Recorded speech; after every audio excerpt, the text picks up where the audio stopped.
All right, guys. We are getting into it.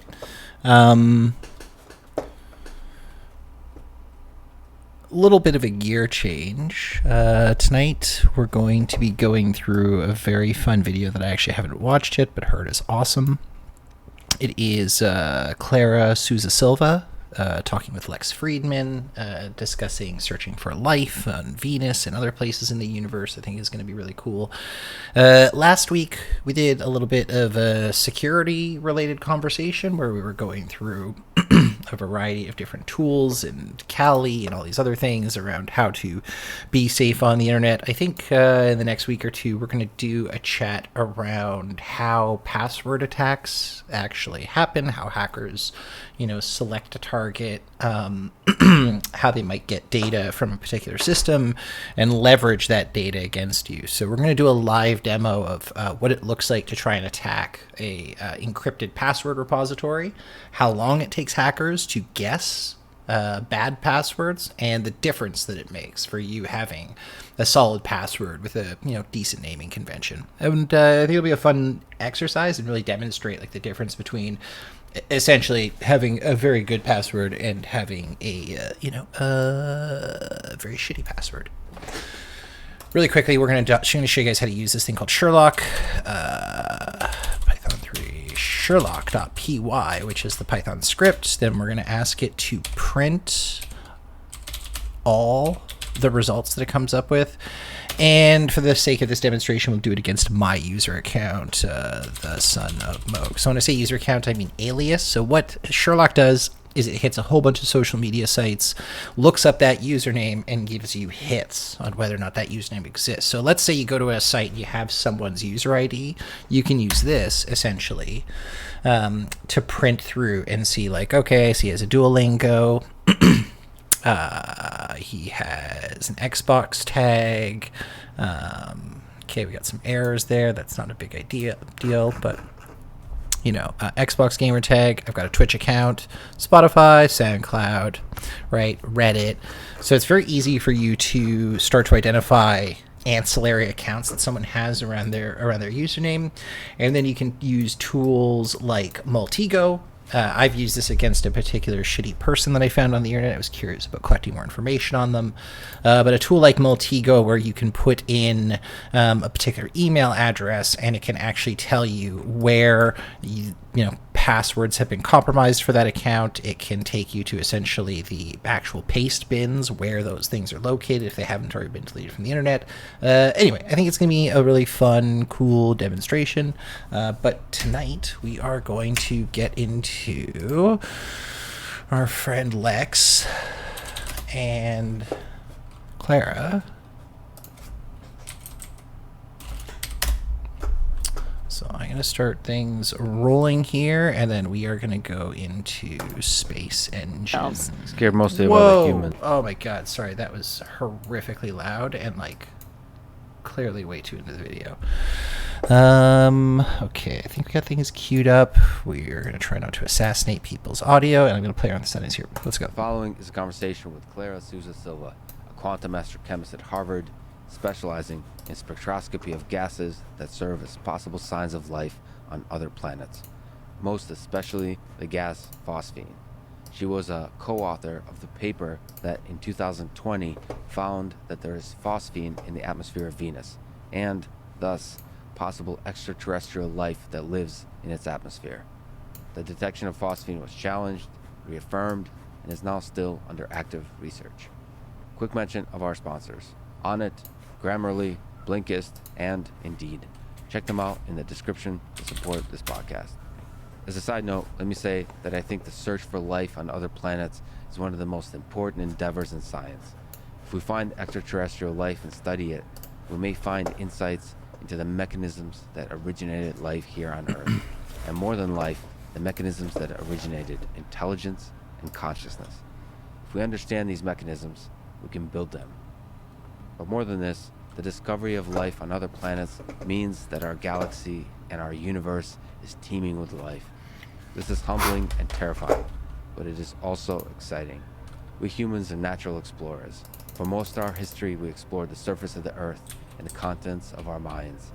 But now, with spacefaring vessels, we have a chance to explore life beyond Earth, their physics, their biology, and perhaps the contents of their minds. This is the Lex Fridman podcast, and here is my conversation with Clara Sousa-Silva. What a beautiful intro. I couldn't have said it better myself, guys. Since you're the world expert in, in many things, but one of them is phosphine, would it technically be correct to call you the queen of phosphine? Phosphine queen. I go for Dr. Phosphine. Queen is an inherited title, I feel. But you still rule by love and power, but while having the doctor title. Yeah, I got kindness. Kindness. In September 2020, you co-authored a paper announcing possible presence of phosphine in the atmosphere of Venus, and that it may be a signature of extraterrestrial life. Big maybe. There was some pushback, of course, from the scientific community that followed, friendly, loving pushback. Then in January, another paper from University of Wisconsin, I believe, confirmed the finding. So where do we stand in this saga, in this mystery of what the heck is going on Venus in terms of phosphine and in terms of aliens? Let's try to break it down. Okay. The short answer is we don't know.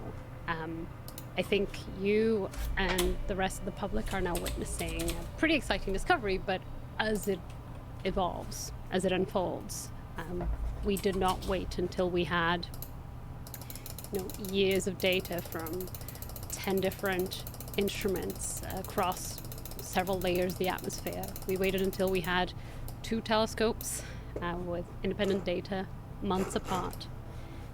But still, the data is weak, it's noisy, it's delicate, it's very much at the edge of instrument sensitivity. And so we still don't even know if it is phosphine. We don't even really know if the signal is real. People still disagree about that. And I think at the more philosophical end of how this happened, I think it is a distinction, and myself and other co-authors were talking about this, it's a distinction between hypotheses generation and hypothesis testing. Now, hypothesis testing is something that I think is the backbone of the scientific method. But it has a problem, which is if you're looking through very noisy data and you want to test a hypothesis, you may, by mistake, create a spurious signal.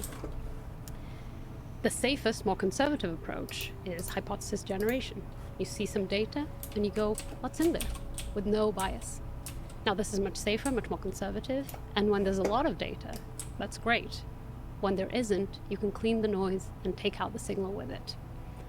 The signal with the bathwater, whatever the equivalent of the analogy would be. And so I think the healthy discourse that you described is exactly this. There are ways of processing the data, completely legitimate ways, checked by multiple people and experts, where the signal shows up and then phosphine is in the atmosphere of Venus, and some where it doesn't. And then we disagree what that signal means. If it's real, and it is unambiguously phosphine, it is very exciting because we don't know how to explain it without life. But going from there to Venusians is still a huge jump. Interesting. We're going to pause there really quickly. I think the point that she's trying to make, and I don't know a whole lot about phosphine gas, but I'm assuming the idea here is that it must be produced by organic life. So let's take a look.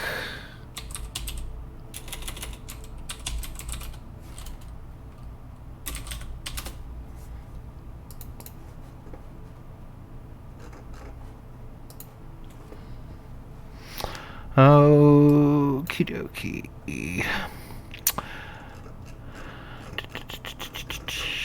Phosphine is a colorless, flammable, very toxic gas compound. The chemical formula pH3 is classed as hydride.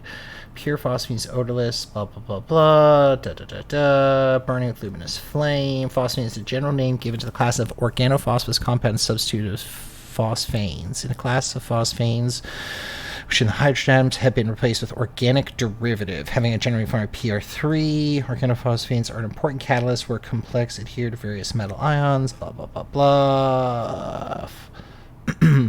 Possible extraterrestrial biosignature. Here we go.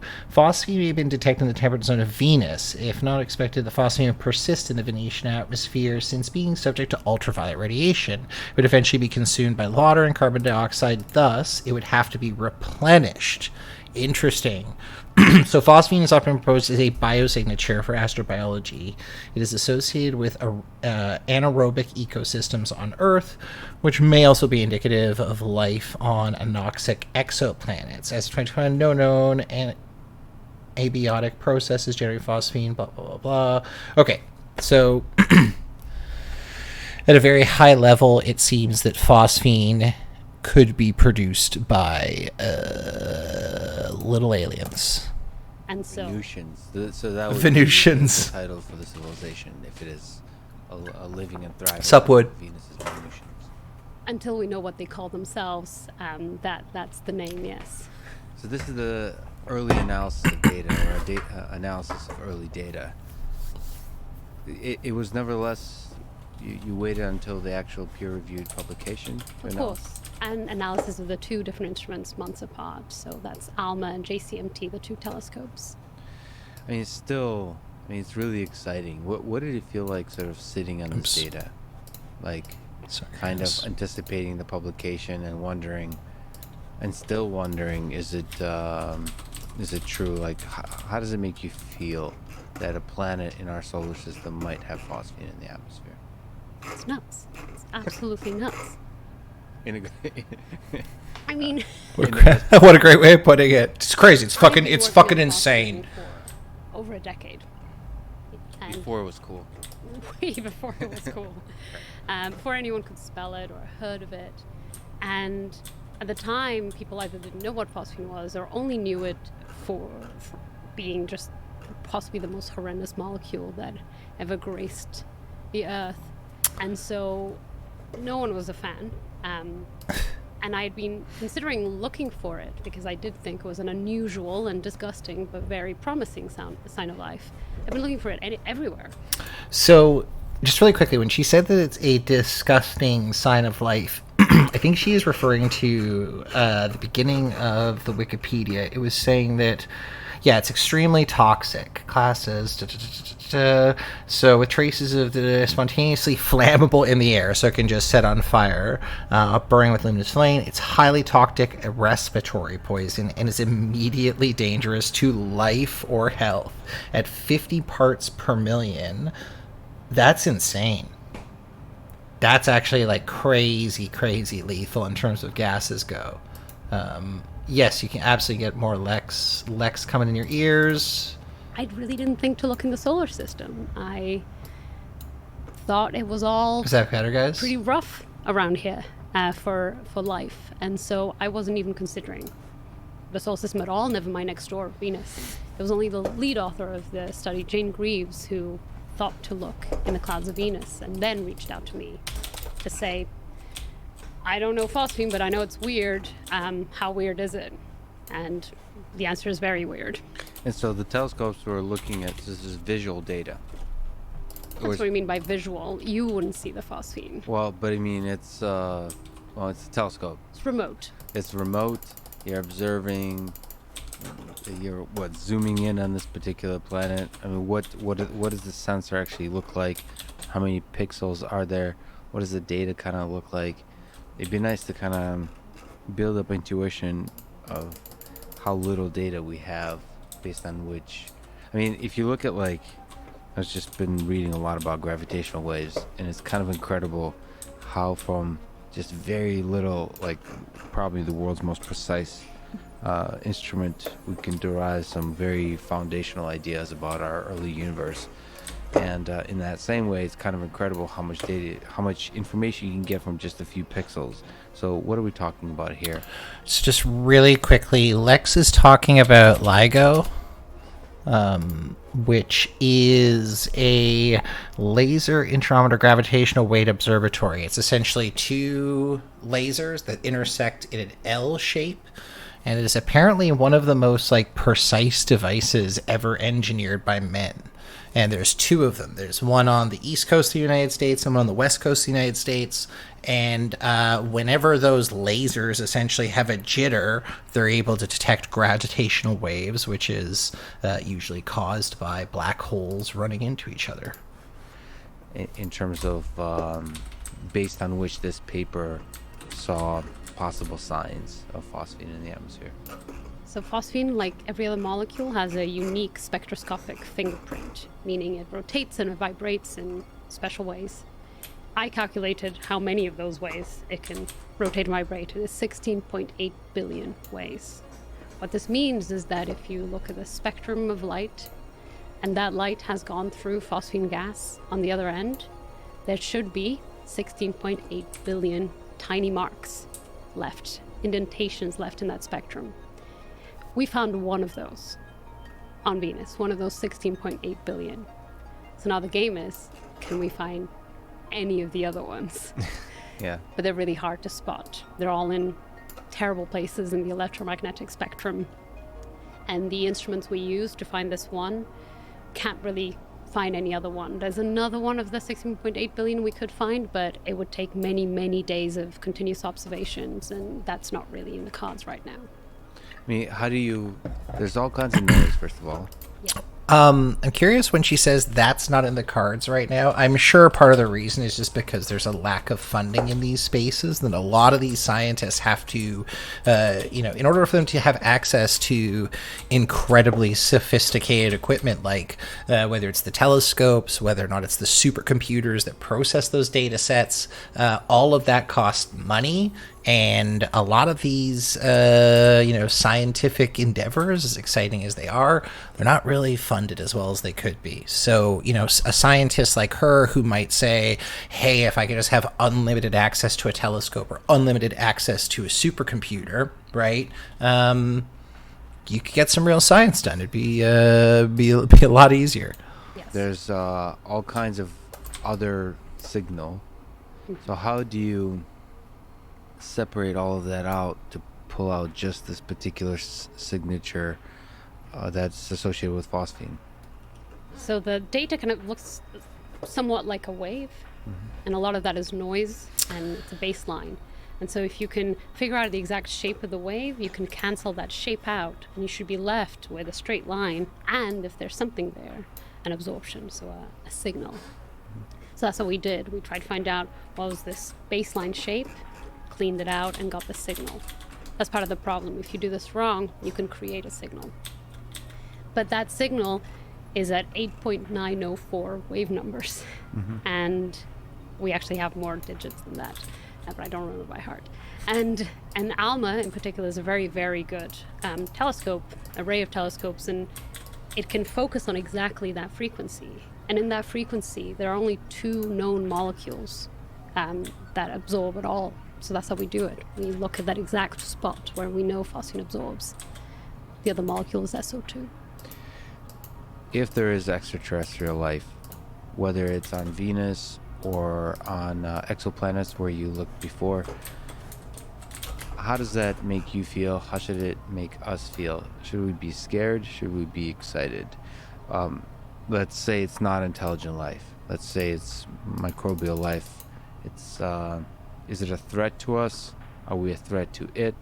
Or is it not only, but mostly a possibility to understand something fundamental, something beautiful about life?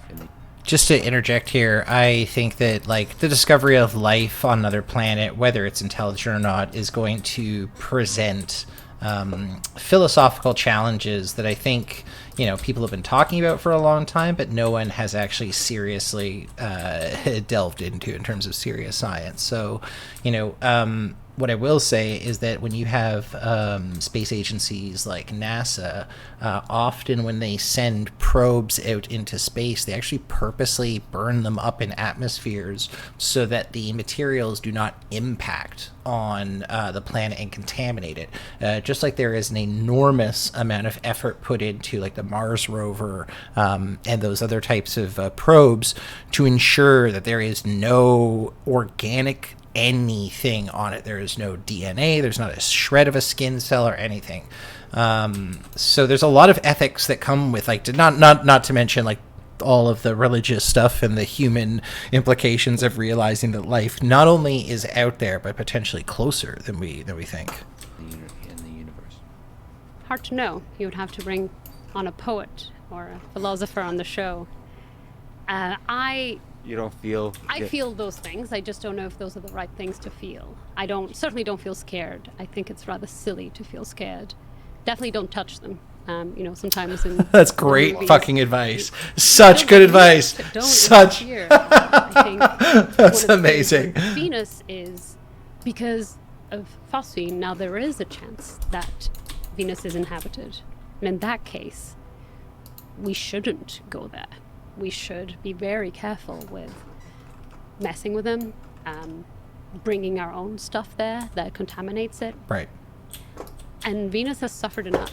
If there's life there, it's probably the remains of a living planet, the very last survivors of what once was potentially a thriving world. And so I don't want our first interaction with alien life to be a massacre.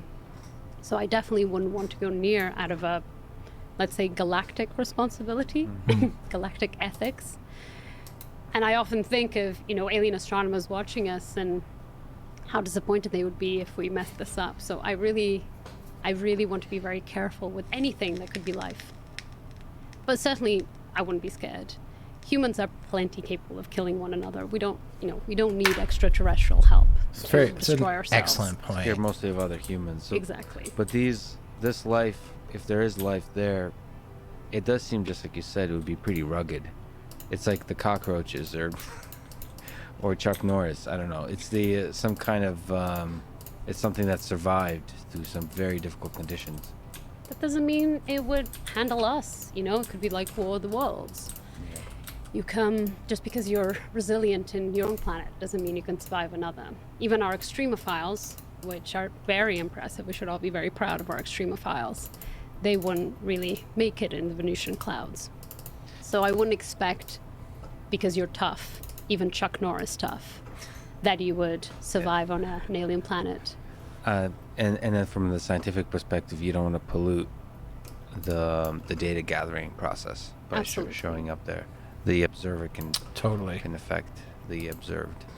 Okay. How heartbreaking would it be if we found life on another planet and then we're like, oh, we brought it with us. It was my sandwich. But that's always the problem, right? And it's certainly a problem with Mars, because we visited that if there is life on Mars, or like remains of life on Mars, it's always going to be a question of like, well, maybe we planted it there. Let's not do the same with Venus. It's harder because when we try to go to Venus, things melt very quickly. Yeah, and so it's a little harder to pollute Venus. It's very good at destroying foreigners. Yeah, well, in terms of Elon Musk and terraforming planets, Mars is stop number one, then Venus maybe after that. So, can we talk about phosphine a little bit? Excuse me, guys. Yeah, they talk about phosphine a lot, I'm pretty sure. Phosphine, It's Dr. Phosphine, yes. You will be surprised here. It wasn't taken already. I just grabbed it. Wow. Didn't have Stunning. to buy it off anyone. Yeah. So what is it? What's phosphine? You already mentioned it's pretty toxic and troublesome. What and outside trouble? Sorry, that's No, I love it. I'm going to stop calling it troublesome. So maybe what are some things that make it interesting chemically, and why is it a good sign of life when it's present in the atmosphere, like you've described in your paper, aptly titled "Phosphine as a Biosignature Gas in Exoplanet Atmospheres"? I suppose you wrote that paper before Venus. I did, yes. I did. And no one cared. In that paper I said something like, if we find phosphine on any terrestrial planet, can only mean life. And everyone's like, yeah, that sounds about right. Let's go. And then Venus shows up and I was like, are you sure? I'm like, I was sure before I was sure. Now that it's right here, I'm less sure now that my claims are being tested. So phosphine is a fascinating molecule. So it's shaped like a pyramid with a phosphorus up top and then 3 hydrogens. It's actually quite a simple molecule in many ways. It's the most popular elements in the universe: carbon, hydrogen, nitrogen, oxygen, phosphorus, sulfur. When you add hydrogen to them, it makes quite simple, quite famous molecules. You do it to oxygen, you get water. You do it to carbon, you get methane. You do it to nitrogen, you get ammonia. These are all molecules people have heard of. But you do it to phosphorus, you get phosphine. People haven't heard of phosphine because it's not really popular on Earth. We really shouldn't find it anywhere on Earth because it is extremely toxic to life. It interacts with oxygen metabolism. Interesting. And everything you know and love uses oxygen metabolism. And it interacts fatally, so it kills in several very imaginative and very macabre ways. So it was used as a chemical warfare agent in the First World War and most recently by ISIS. So really bad. Most life avoids it. Oof. Even Filth. life that might not avoid it, so life that doesn't use oxygen metabolism, anaerobic life, Lung still swelling has fluid, to put yeah. crazy amounts of effort into making it. It's a really difficult molecule to make, thermodynamically speaking. It's Interesting. really difficult to make that phosphorus want to be together with that hydrogen. So it's horrible. Everyone avoids it. When they're not avoiding it, it's extremely difficult to make. You would have to put energy in, sacrifice energy to make it. And if you did go through all that trouble and made it, it gets reacted with the radicals in the atmosphere and gets destroyed. So we shouldn't find it anywhere, and yet we do. This kind of weird molecule that seems to be made by life, and we don't even know why. Life clearly finds a use for it. It's not the only molecule that life is willing to sacrifice energy to make, but we don't know how or why life is even making it. So absolutely mysterious. Absolutely deadly. It smells horrifically. When it's made, it produces other kind of diphosphines, and it's been reported as smelling like garlicky, fishy death. Once someone referred to it as smelling like let me see if I remember, the rancid diapers of the spawn of Satan. There it is. Yeah, very, very vivid. And so See, you're a poet after Check all. this out. I didn't call it that, someone else did. And so it's just this horrific molecule, but it is produced by life. We don't know why.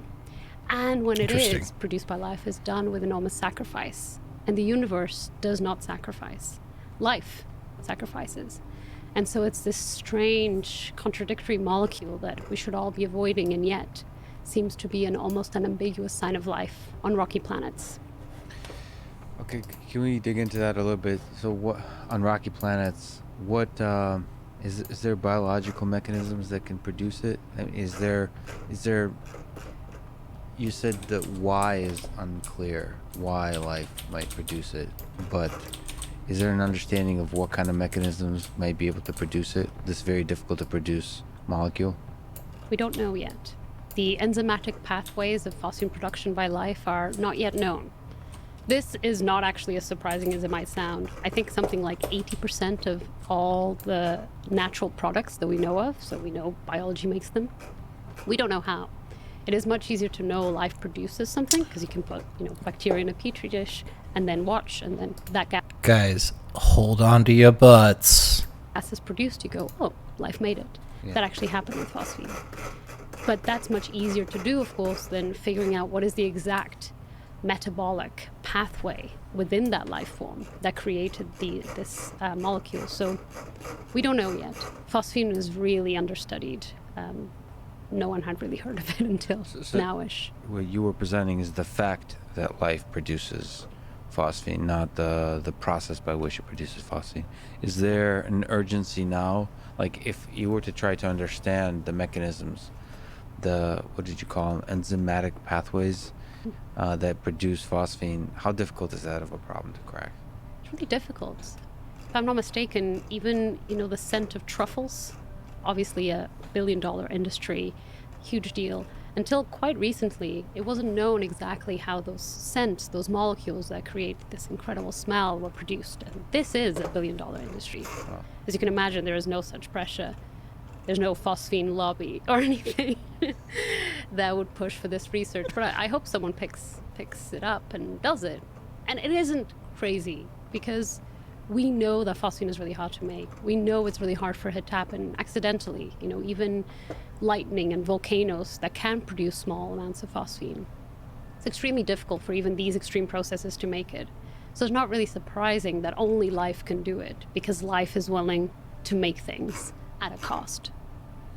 So, maybe on the topic of phosphine, what again, you've gotten yourself into trouble. That I'm going to ask you all these like high-level poetic questions. I apologize.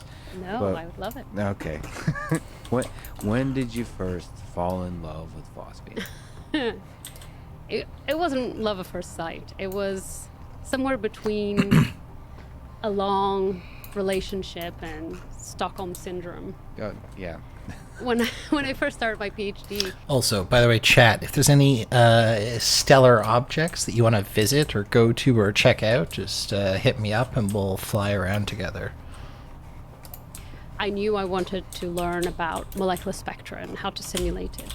I thought it was really outrageous. This is bright. Let's Outrageous check that it we out. as a species couldn't detect molecules remotely. We didn't have this perfect catalog ready of the molecular fingerprint of every molecule we may want to find in the universe.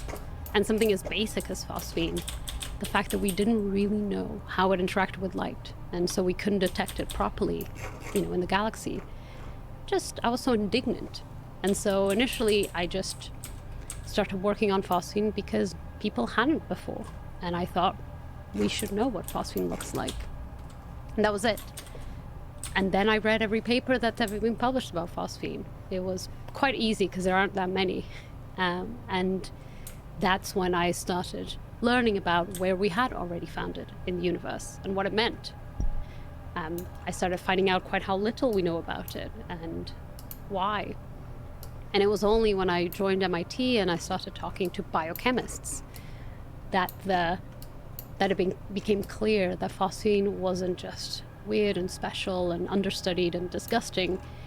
It was all these things for oxygen-loving life. And it was the anaerobic world that would welcome phosphine. And that's when the idea of looking for it on other planets became crystallized. Because oxygen is very powerful and very important on Earth, but that's not necessarily going to be the case on other exoplanets. Most planets are oxygen poor.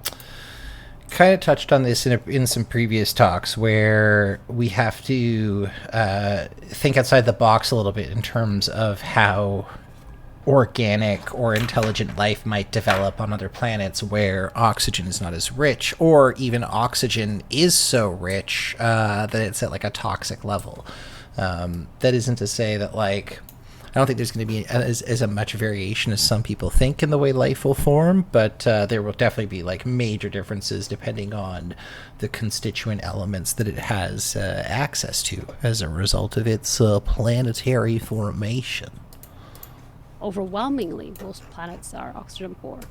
And so finding this sign of life that would be welcomed by everything that would live without oxygen on Earth seemed so cool.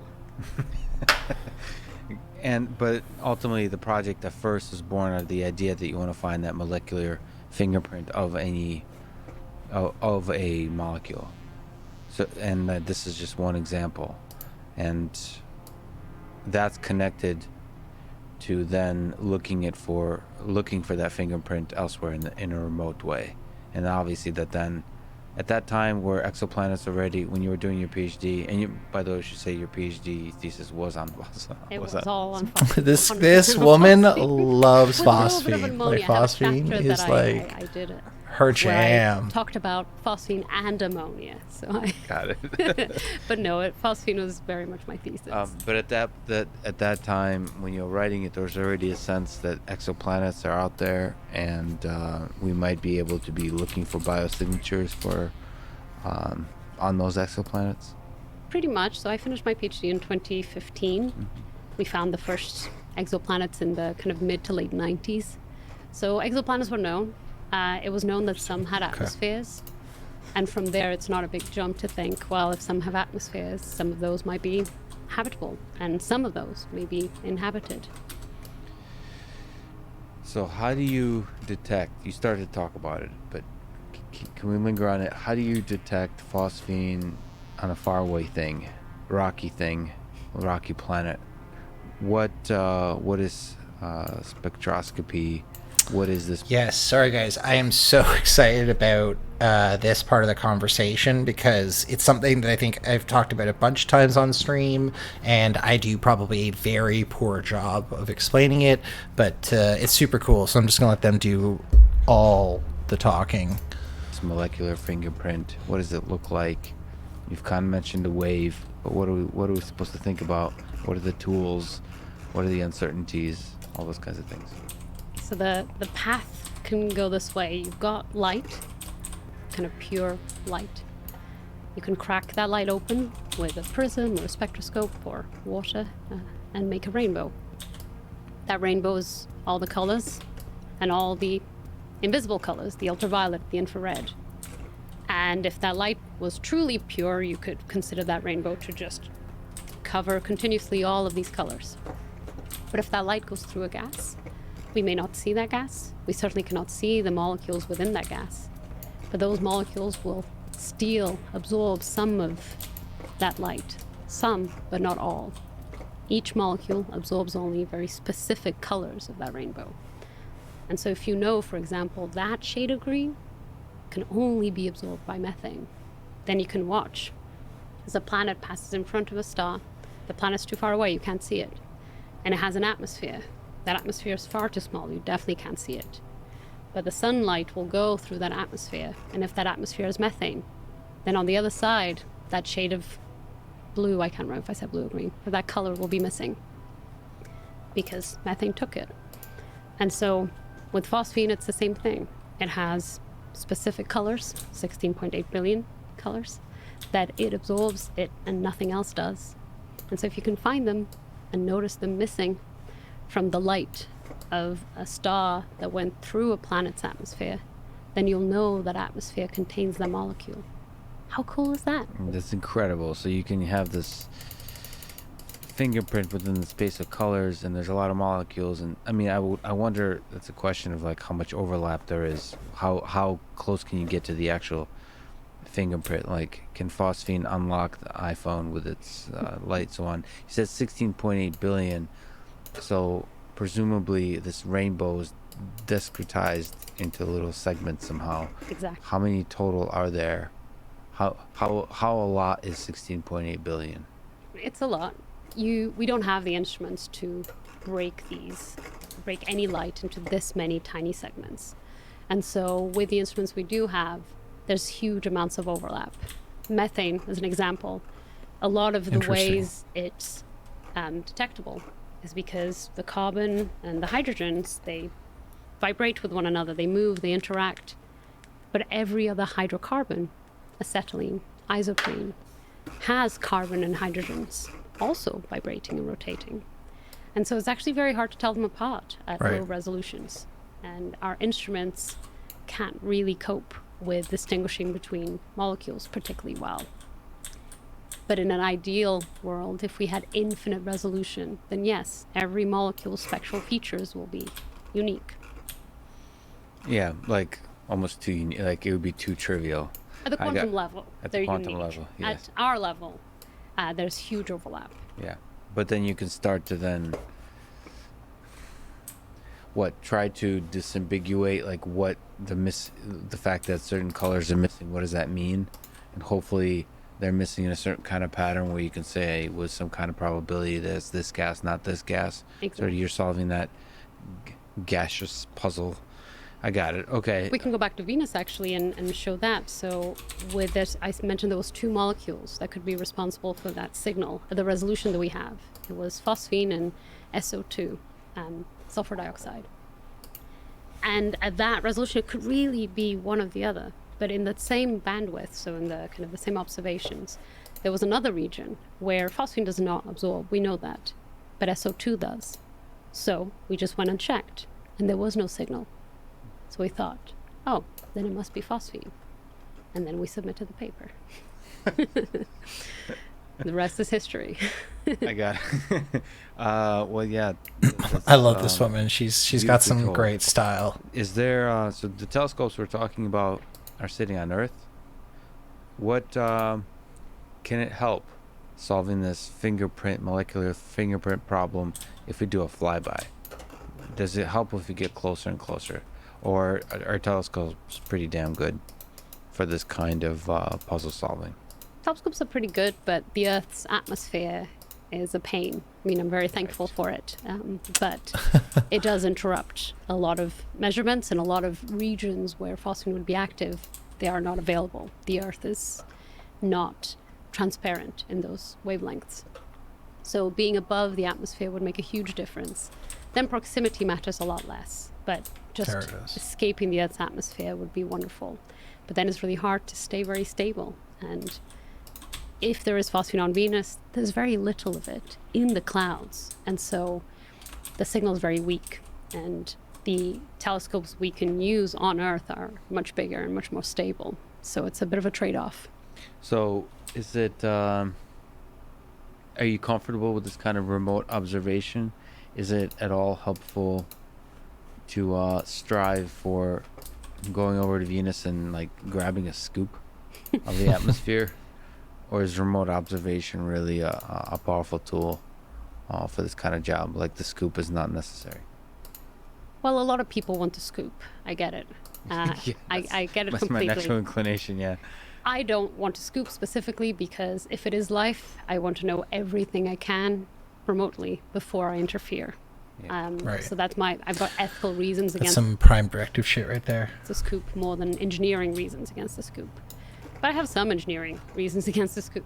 Scoop is not a technical term, but I feel like now it's too late. Thank you for going along with this. It's too late to take it back. I appreciate it. We don't understand the clouds well enough to plan the scoop very well. Because it's Right. not that saturated, like there's not that much of it present. No, and the place is nasty. You know, it's not going to be easy to build something that can do the task reliably and can be trusted. The measurements can be trusted, and then pass that message on. So actually, I'm for an orbiter. I think we should have orbiters around every solar system body whose job is just to learn about these places. It's brilliant. I'm disappointed we haven't already got an orbiter around every single one of them. It can be a small satellite, Data. just collecting data, figuring out, how do the clouds move, what's in them, how often is there lightning and volcanic activity, where's the topography, is it changing? Is there a biosphere actively doing things? We should be monitoring this from afar. And so I'm for over the atmosphere, hopefully around Venus. That would be my choice. Okay, so now recently Venus is all exciting about phosphine and everything. Is there other stuff maybe before we were looking at Venus or now looking out into other solar systems? Is there other promising exoplanets or other planets within the solar system that might have phosphine or might have other strong biosignatures that we should be looking for, like phosphine? There's a few, but outside the solar system, all are kind of promising candidates. We know so little about them. For most of them, we barely know their density. Most of them, we don't even know if they have an atmosphere, never mind what that atmosphere might contain. So we're still very much at the stage where we have detected promising planets, but they're promising in that they're about the right size, about the right density, they could have an atmosphere, and they're about the right distance from their host star. But that's really all we know. Near future telescopes will tell us much more, but for now, we're just guessing. So you said near future, so there's hope that there will be telescopes that can see that far enough to determine if there's an atmosphere and perhaps even the contents of that atmosphere? Absolutely. JWST, launching later this year, will be able to get a very rough sense of the main atmospheric constituents of planets that could potentially be habitable. And that's this year. What's the name of JWST, the James Webb Space Telescope. Oh, this thing's And that's going sick. to be out in space, gonna past be- the atmosphere. Yes. Is there something interesting to be said about? The James Webb is it's a replacement for Hubble. It is an incredible piece of technology that is probably going to spawn an enormous number of very exciting discoveries in the realm of space exploration and understanding just kind of the phenomenon of the world around us. Cannot wait for that thing to come online. Hubble is actually in trouble right now. It's having a lot of problems. It hasn't had a service mission in a long time, and they're getting to the point now because like the James Webb Space Telescope is so close to being, good to go. They may or may not just let it die out there, which is, a shame, but also kind of its destiny, About the engineering aspect of the telescope. It's an incredible beast, but it's a beast of many burdens. So it's going to do. It's going. See, you are a poet. Yeah. I love it. This is very eloquent. I hope they go on a To date. the audience, which I appreciate. Sure, that's fine. They're just so cute. Yeah, These this two are giant so engineering cute. project, and is it orbiting something? Do you know? So it's going to be above the atmosphere, and it will be doing lots of different astrophysics, and so some of its time will be dedicated to exoplanets. But there's an entire astronomy field fighting for time before the cryogenic lifetime of the instrument. And so when I was looking for the possibility of finding phosphine on distant exoplanets, I used JWST as a way of checking with this instrument that we will launch later this year, could we detect phosphine on an oxygen-poor planet? And there I put very much a hard stop, where some of my simulations said, yes, you can totally do it, but it will take a little under the cryogenic lifetime of this machine. So then I had to go, well, that's not going to, no one's going to dedicate all of JWST to look for my molecule that no one cared about. So we're very much at that edge, but there'll be many other telescopes in the coming decades that will be able to tell us quite a lot about the atmospheres of potentially habitable planets. So you mentioned simulation. This is super interesting to me, and this perhaps could be a super dumb question, but No such thing. I'm going to prove you wrong on that one.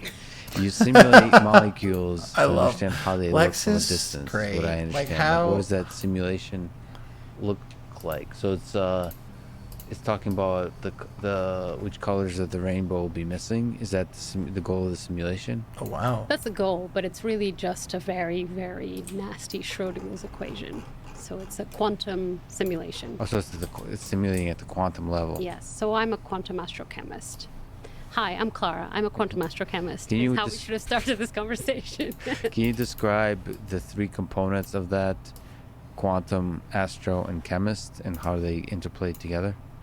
So I study the quantum behavior of molecules, hence the quantum and the chemist, specifically so I can detect them in space, hence the astro. So what I do is I figure out the probability of a molecule being in a particular state. There's no deterministic nature to the work I do, so it's every transition is just a likelihood. But if you get a population of that molecule, it will always happen. And so this is all at the quantum level. It's a Schrödinger equation on, I think, 27 dimensions. I don't remember it by heart. Oh, this is And beautiful. what this means is I'm solving these giant quantum matrices. And that's why you need a lot of computer power, giant computers, to diagonalize these enormous matrices, each of whom describes a single vibrational behavior of a molecule. So I think phosphine has 17.5 million possible states it can exist in. Jesus. And transitions can occur between pairs of these states.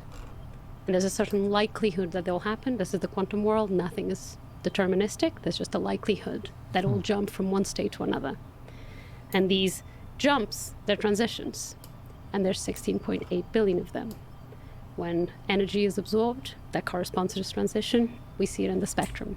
This is more quantum chemistry than you had asked for. I'm sorry. No, I'm sorry. Brain's broken. So when the transitions happen between the different states, somehow the energy maps to the spectrum. Exactly. Energy corresponds to a frequency, and a frequency corresponds to a wavelength, which corresponds to a color. So there's some probability assigned to each color then? Exactly, and that probability determines how intense that transition will be, how strong. And so you run this kind of simulation for particular, so that's 17.5 squared or something like that. Exactly, 17.5 million energies, each one of whom involves diagonalizing a giant matrix with a supercomputer. I wonder what the most efficient algorithm for diagonalization is.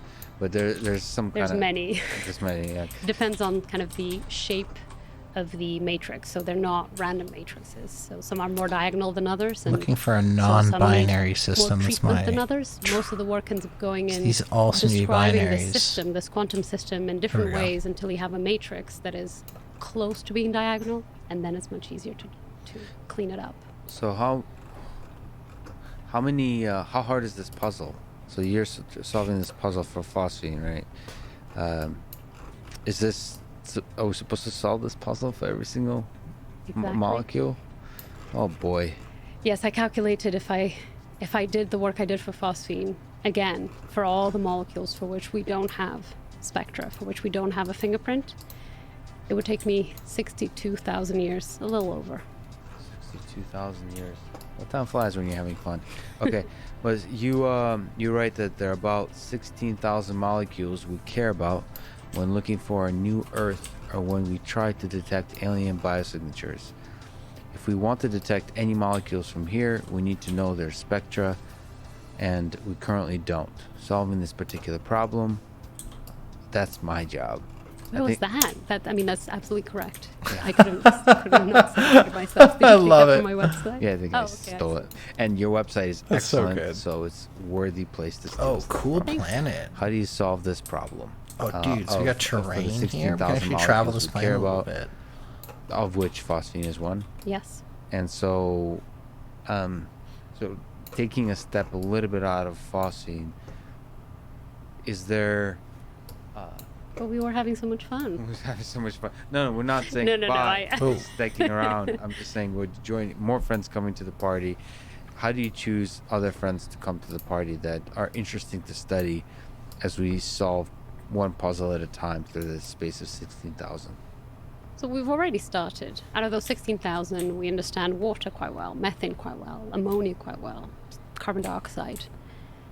I could keep going. And then we understand molecules like acetylene, hydrogen cyanide, more or less. And that takes us to about 4% of those 16,000. We understand about 4% of them, more or less. Phosphine is one of them. But the other 96%, we just really have barely any idea at all of where in the spectrum of light they would leave a mark. I can't spend the next 62,000 years doing this work, and I don't want to. Even if somehow I was able, that wouldn't feel good. So one of the things that I try to do now is move away from how I did phosphine. So I did phosphine really the best that I could, the best that could be done with the computer power that we have. Trying to get each one of those 16.8 billion transitions mapped, accurately calculated. And then I thought, what if I do a worse job? What if I just do a much worse job? Can I just make it much faster and then it's still worth it? Yes. Like, how bad can I get before it's worthless? And then could I do this for all the other molecules? So I created exactly this terrible So system. What's the answer to that question, that fundamental question I ask myself all the time in other domains? How crappy can I be before I'm useless? Before somebody notices. Wow. Turns out pretty crappy, because no one has any idea of what these molecules look like. Anything is better than nothing. And so I thought, how long will it take me to create better than nothing spectra for all of these molecules? And so I created RASCAL, Rapid Approximate Spectral Calculations for all. I love it. And what I do is I use organic chemistry and quantum chemistry and kind of cheat at them both. I just try to figure out what is the fastest way I could run this. And I simulate rough spectra for all of those 16,000. So I've managed to get it to work. It's really shocking how well it works, considering how bad it is. Is there That's the method. insights you could give to the tricks involved in making it fast? Like, what are the maybe some insightful shortcuts taken Sorry, guys. that still result in some useful information about the spectra? The insights came from organic chemistry from decades ago, when organic chemists wanted to know what a compound might be, they would look at a spectrum and see a feature, and they would go, I've seen that feature before. That's usually what happens when you have a carbon triple bonded to another carbon. And they were mostly right. Almost every molecule that has a carbon triple bonded to another one looks like that. Has other features different that distinguish them from one another, but they have that feature in common. We call these functional groups.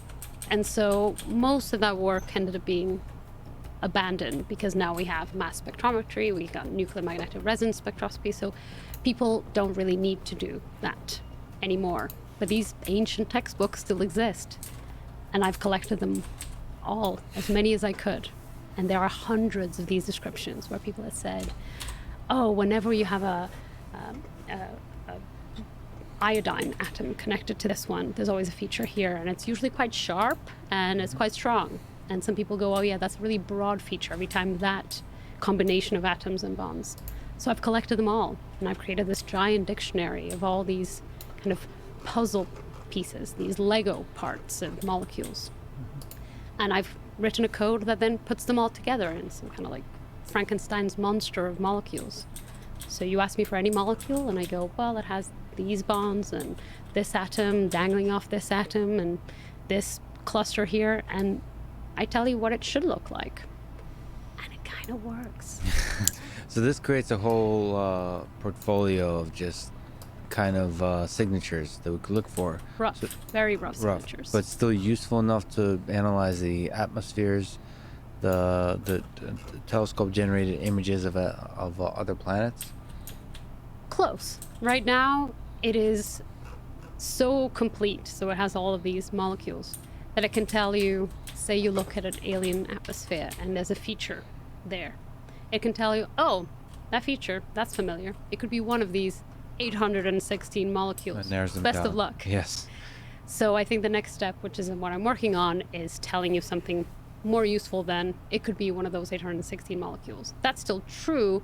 I wouldn't say it's useful. So it can tell you, but only 12% of them also have a feature in this region, so go look there. And if there's nothing there, it can't be those, and so on. It can also tell you things like, you will need this much accuracy to distinguish between those 816. So that's what I'm working on, but it's a lot of work. So this is really interesting, the role of computing in this whole picture. You mentioned code. So like you as a quantum astrochemist, there is some role for programming in your life, in your past life, in your current life. Oh yeah, in almost your group. Entirely. I'm a computational quantum astrochemist, Okay. but that doesn't roll off the tongue very easily. So this is fundamentally computational. Like if you want to be successful in the 21st century in doing quantum astrochemistry, you want to be computational? Absolutely. All quantum chemistry is computational at this point. Okay. What, does machine learning play a role at all? Is there some extra shortcuts that could be discovered through, like, you see all that success with protein folding, right? I'm surprised Lex doesn't know this. There was a recent development where they used AI dark matter strands. Yeah, I think this is pretty recent, where AI generated map of dark matter shows bridges between galaxies. So they essentially, this is a terrible website's cancer.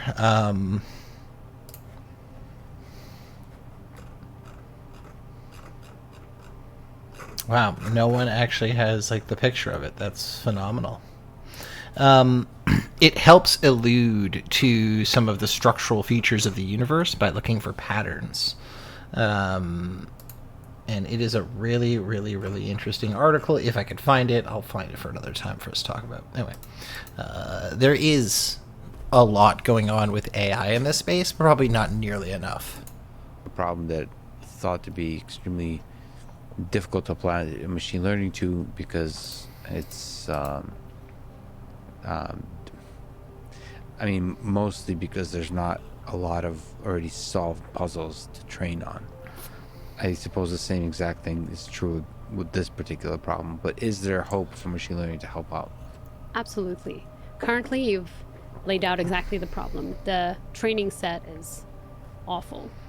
And because there's so a lot of this data that I'm basing it on is literally many decades old. The people who worked on it and data that I get, often they're dead. And the files that I've used, some of them were hand-drawn by someone tired in the 70s. Yes. So I could, of course, have Yeah. a program training on these, but I would just be perpetuating these mistakes without hope of actually verifying them. So my next step is to improve this training set by hand, and then try to see if I can apply machine learning on the full code of the full 16,000 molecules and improve them all. But really, I need to be able to test the outcomes with experimental data, which means convincing someone in a lab to spend a lot of money putting very dangerous gases in chambers and measuring them at outrageous temperatures. So it's a work in progress. And so collecting huge amounts of data about the actual gases. So you are up for doing that kind of thing too? So actually, like, doing the full end-to-end thing, which is like having a gas, collecting data about it, and then doing the kind of analysis that creates the fingerprint, and then also analyzing using that library the data that comes from other planets. So you do the full from birth to death. Interesting. Yes, I worked That's in an fascinating. industrial chemistry laboratory when I was much younger in Slovenia, and there I worked in the lab actually collecting spectra and predicting spectra. What's it like to work with a bunch of gases that are like not so human friendly? Is it Terrifying. It's horrific. It's so scary, and I love my job. I'm willing to clearly sacrifice a lot for Yes. it. You know, job, stability, Yeah. money, Yes. sanity. But I only worked there for a few months. What a great It admission. was really I love terrifying. There's just so many ways to die. You know, usually you only have a handful of ways to die every day. You know, but if you work in a lab, there's so many more, like orders of magnitude more. It's a really good point. There have been some like absolutely horrific lab accidents. If you ever want to scare the shit out of yourself, I think it's dimethyl mercury. Look it up. Woman dropped like a tiny little bit of this on a lab glove. I think she died like a couple of weeks later or months later. More. A horrific death too. And I was very bad at it. I'm not a good hands-on scientist. I want a laptop connected to a remote supercomputer, or a laptop connected to a telescope. Yes. I don't need to be there to believe it. And I am not good in the lab. Yeah, when there's a bunch of things that can poison you, a bunch of things that could explode, and they're gaseous, and they're often, maybe they might not even have a smell, or they might not be visible. It's like So many of them give you cancer. It's just so cruel. Yeah. And some people love this work, but I've never enjoyed experimental work. It's so ungrateful, so lonely. well, so much work is lonely if you find the joy in it, but you enjoy the results of it. Yes. I think, and I just want to touch on this really quickly. She is making also Lex's face that I paused on is very unfortunate. I think Lex is paving over something kind of important here, which is there are certain scientists and sciences in general that are sort of relegated to having very little funding, like saying being very lonely, not having a lot of interdisciplinary interactions with other people in their field. And just like the scientific process in general is like spoken by a couple of other really great scientists can be incredibly like rigid and difficult to break through. There's a lot of gatekeeping in the scientific community, just like any other community. And so I think it's important to like acknowledge like the work that those lonely people do, and also maybe say like, hey, maybe we shouldn't be okay with work being lonely. And this, like, I love Lex has this like very strong work ethic, but there's also like a little too much sometimes here and there. I'm very thankful for all the experimentalists in my life. But I'll do the theory, they do the experiment, and then we talk to one another and make sure it matches. You know? Okay. Respect. What are spectroscopic networks? Those look super cool. Are they related to what we were talking about? The picture looked pretty. Oh, yes, slightly. So remember when I mentioned the 17.5 million energy levels? Yes. There are rules for each molecule on which energy levels it can jump from and to, and how likely it is to make that jump. And so if you plot all the routes it can take, you get this energy network for just like a ball. So these are the points. constraints of the transitions that could be taken. Exactly, for each molecule. Interesting. And they're not. So it's not a fully connected. It's like, it's sparse somehow.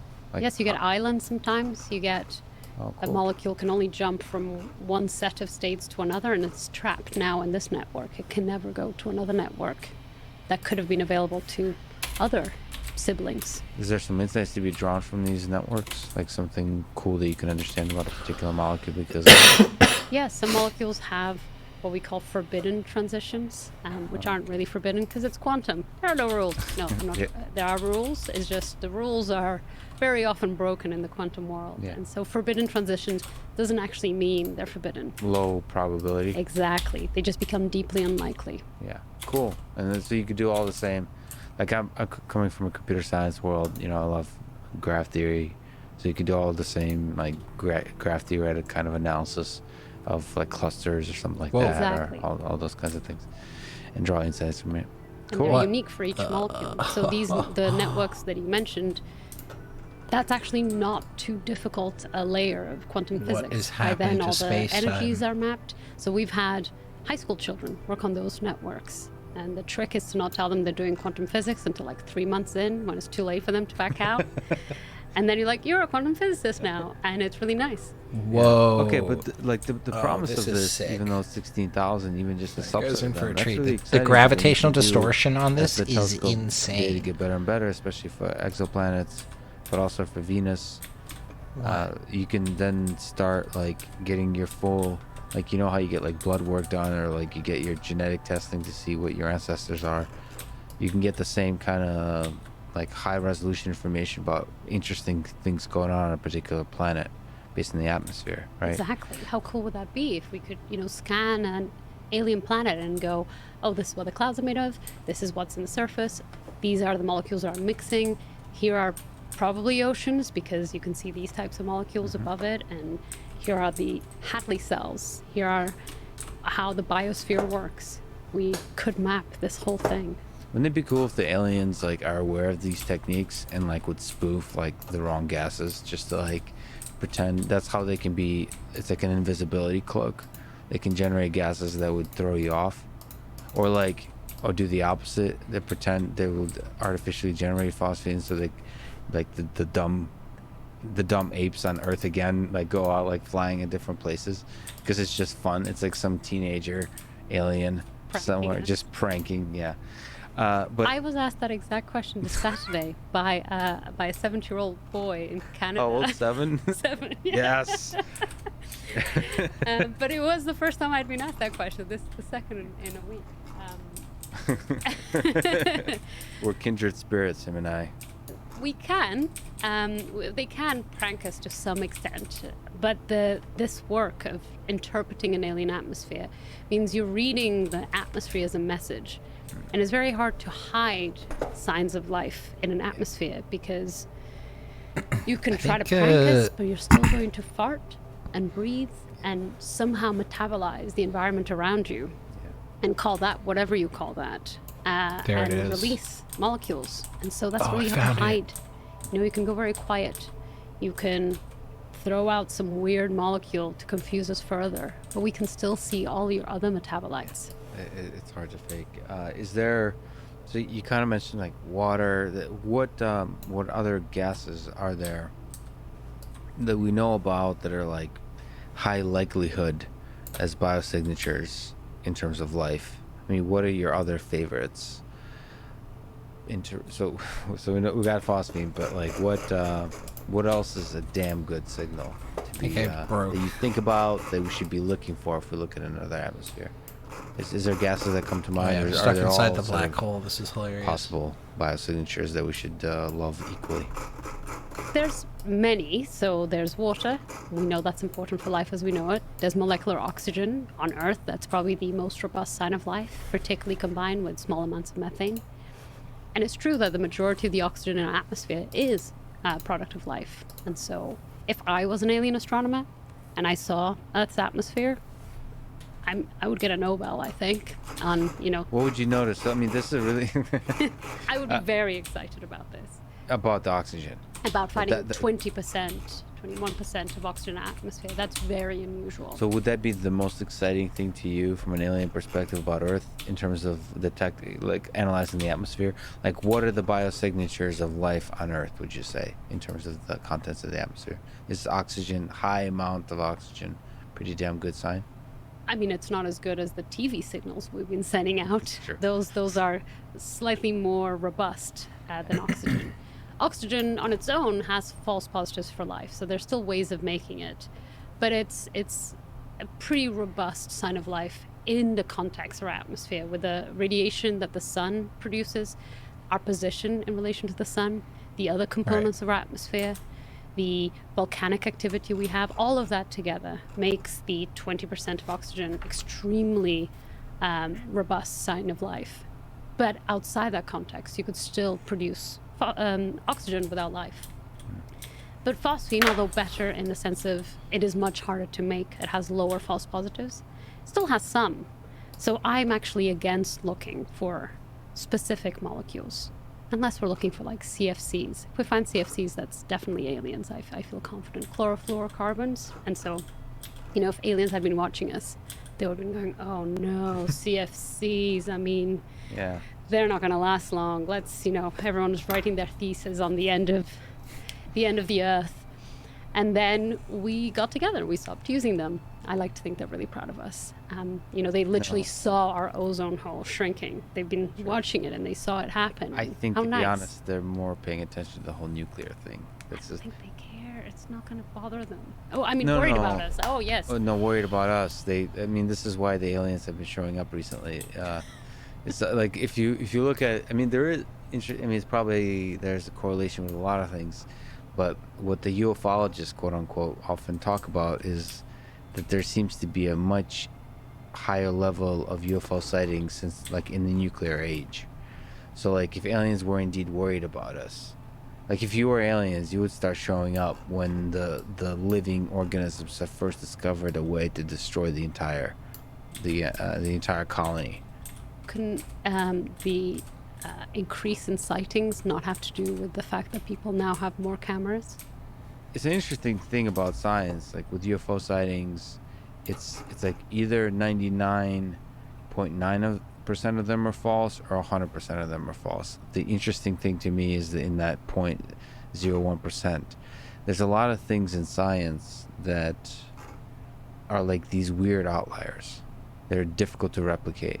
You have, like, there's even physical phenomena, ball lightning. There's difficult things to artificially create in large amounts or observe in nature in large amounts in such a way that you could do to apply the scientific method. There could be just things that, like, happen like a few times, like, or once, and you're like, what the hell was that? And that's very difficult for science to know what to do with. I'm a huge proponent of just being open-minded, because when you're open-minded about aliens, for example, it allows you to think outside of the box in other domains as well, and somehow that will result, like, if you're open-minded about aliens and you don't laugh it off immediately, what happens is somehow that's going to lead to a solution to P equals NP or P not equals NP, like, in ways that you can't predict. The open-mindedness has tertiary effects that will result in progress, I believe, which is why I'm a huge fan of aliens, because it's like, because too many scientists roll their eyes at the idea of aliens, alien life, and to me, it's one of the most exciting possibilities, and the biggest, most exciting questions before all of human civilization. So to roll your eyes is not the right answer. I want to touch on what Lex is alluding to right here. Is there are, I guess you could say, there's like distinct tiers of what we're talking about when we're considering the existence of extraterrestrial life. There is life in the form of simple multicellular life, or life that is like similar to multicellular life or on the same level. Then you would have like complex organisms, like rabbits and shit like that.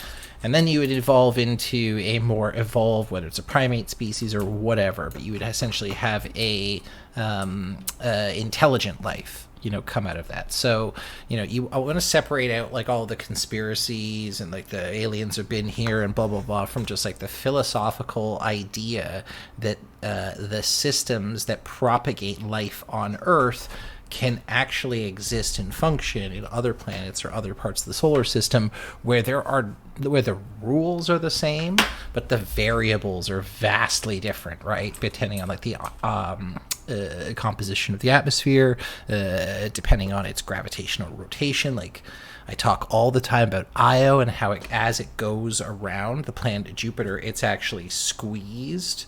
And he kind of, I guess that's a good point. Roll your eyes presumes that you know anything about this world, as opposed to just knowing 0.0001% of this world. And so being humble in the face of that, being open to the possibility of aliens visiting Earth is a good idea. Not everything, though. I'm not so open-minded to the flat Earth hypothesis. There's a growing number of people believing in. But even then... Or the inner Earth. I've got shouted at a public talk about it. No way. Yeah, my understanding is that there's this conspiracy theory that, as far as I can tell, has no grounding in reality, is that there's a slightly smaller Earth inside this one, which is just too cute as a concept. That's awesome. And you can access it, I think, from Antarctica, and that's where we keep, and I quote, the mammoths and the Nazis.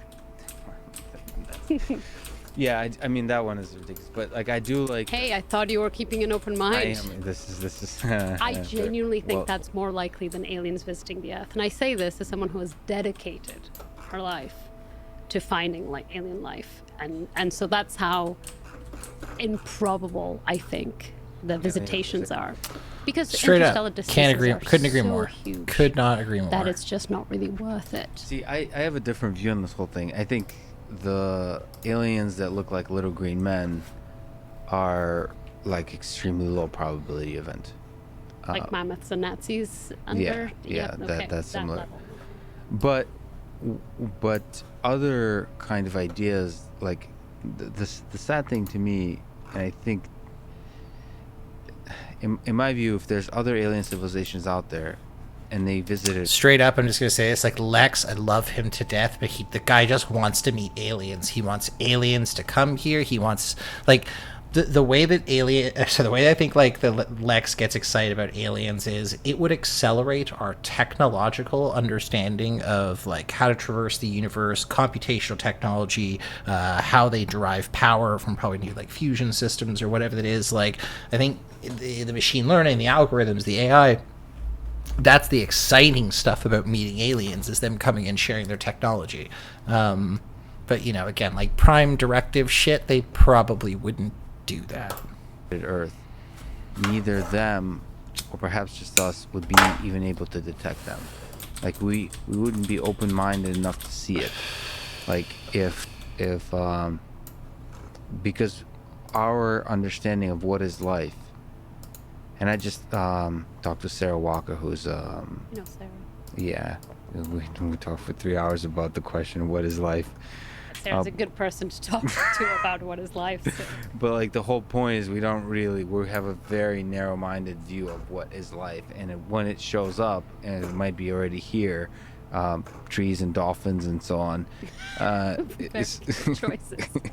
And or mountains, or I don't know, or the molecules in the atmosphere, or like people make fun of me, but I do think that ideas are kind of aliens themselves, or consciousness could be the aliens, or I think what Lex is alluding to here, which is very interesting, is the potentiality for there to be complex information systems, like data transfer, what we would refer to as like awareness, like a system trading information in order to propagate a certain function. And it's totally possible that there are like weird things in nature that do propagate information and share stuff and have an influence on our physical existence in reality, but we are just like incapable of perceiving it, just like we're incapable of perceiving ultraviolet light. you know, and there's a variety of species that can see it, and their lives actually revolve heavily around their ability to identify objects that radiate or reflect ultraviolet light. And so I guess the point that I'm trying to make is perspective, guys. Be the method by which they communicate. We don't know shit about the way our human mind works, and the fact that I disagree with what he says. There's an enormous. I've actually had this argument with several people before. There is an enormous amount of stuff that we do not know about how the human mind works, how consciousness. However, like the ratio. I don't think it's as big as people like. There's certain things like, yeah, we have no idea what consciousness is, but like we totally absolutely know where certain nerves do in the brain, and we know how certain information is amalgamated into experience. Like we don't know how 3D vision works for sure. We don't actually understand the circuitry that allows you to have three-dimensional sight. But, you know, we know that if we cut this part of your brain, like, you fucking can't see anymore. So, anyway, there's a lot that we know and there's a lot that we don't know. this thing is Be a quantum process. please don't. I understand this. It's not woo-woo. I'm not. It could, but it very well could be. There could be something at the physics level, right? It could be at the chemical or the biological level. Things that are happening that we're just too close-minded, because our conception of life is at the level of, like, us, like at the jungle level of mammals. But I would push back, though, too, because, like, one of the amazing things about life and its propensity for life to identify other life is, like, if you look at, like, species of animals, like, you'll see, like, oh, watch this koala raising a squirrel. Or, you know, like, a dog will, like, meet a baby horse and, like, they'll raise each other like they were, like, fucking, they're both horses or both dogs. Like, life gets life. Like, the purpose of the underlying mechanism is identifiable. We can see it. We can discern between things that are organic or inorganic, blah, blah, blah, blah. Again, there are things that are perhaps outside of our perception of awareness. But to think that we just straight up like would be so out of tune that it just exists without us having any access to it, I think is a little out there. And I love where his head is at. I appreciate his heart so much. But we diverge a little bit here in terms of opinions. And on the time scale, that's the human time scale, we may not be able to perceive what alien life is actually like. That I agree with. The scale at which their intelligence realizes itself, we may not be able to perceive. And again, we talked about this previously. If we have alien civilizations that exist in like a gaseous cloud, you know, on a planet like Venus or Titan or whatever, like we wouldn't even be able to like just visualizing a fluid organism, like it's beyond our perception. Like we'd not only have a hard time seeing it, we'd have an impossible time trying to understand it or talk to it. Important about alien visitations, whether it happened or not, is especially after COVID in 2020, I'm losing a little bit of faith of our government being able to handle that well. Not our government, but us as a society, as a collective, being able to deal with new things in an effective way that's inspiring, that's efficient, that watch out, guys. Lex might get in the weeds a little bit here. Thing to deal with it, to alleviate the danger, whether it's the possibility of new discoveries and something inspiring, to ride that wave and make it inspiring, all those kinds of things.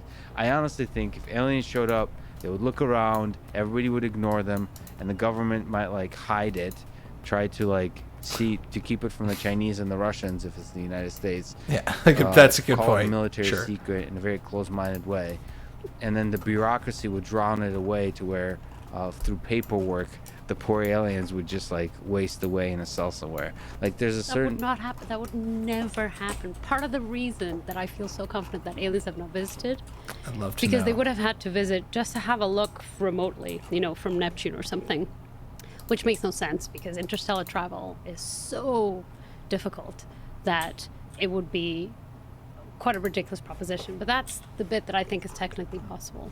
If they did come here and they were visible by anyone, detectable by anyone, the thought that any government, no matter, or any military could just contain them, these beings are capable of traveling interstellar distances when we can barely go to the moon. Like, Yeah. barely go to the moon. These things would be way, way, way more Way. intelligent. And the fact that we think our puny military, Yes, it's if true. any, even if all the military in the world got together, and Fair. However, if they were an organic organism and they did, like, again, I don't think they've been here, so I'm trying to play a stupid devil's advocate, but, like, if they were an organic organism, maybe humanoid, and they got hurt, then yeah, we could, like, if they crashed, if a alien spacecraft actually crashed to Earth, and that's how we would get our hands on aliens. You're right. Like, she's right. Otherwise, we'd probably never see them. There'd have to be some gross technical failure, and with the amount of precision that it must be required to traverse the universe or the galaxies, we would assume that their safety mechanisms were beyond anything we could comprehend in terms of preventing that sort of disaster from happening. the fact that they could somehow contain this, that's like the bit ants that's trying to lacking. contain a human that Exactly. visited them. Exactly. But and scientists. You would have to bring scientists on board. You've met a lot of scientists. Yeah. How good are they at keeping secrets? Because in my experience, they're absolutely appalling at keeping yeah, secrets. it's terrible. Even the Phosphine on Venus thing, which was a pretty well-kept secret. Oh, this is true. You had a bunch of people that were. I told my dad. Yeah. You know, my dad knew.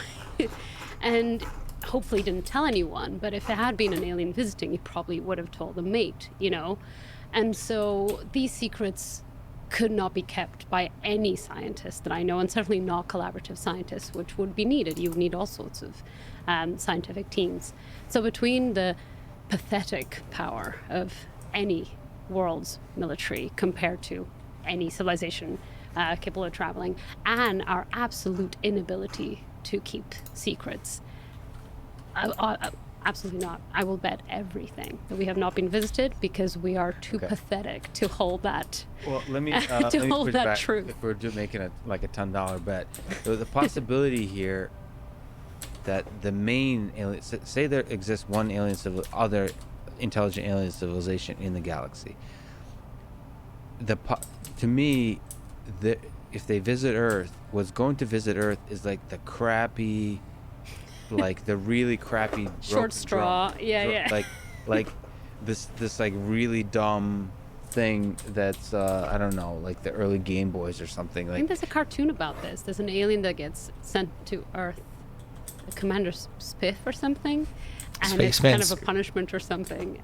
But that's not possible. That's the thing, because interstellar distances are so hard to cross. you have to do it on purpose. You have to do it on purpose. It has to be a big, big deal. And we know this because, yes, you're right. We don't know enough about galactic biology. We don't know what the universal rules of biology or biochemistry are because we only have the Earth.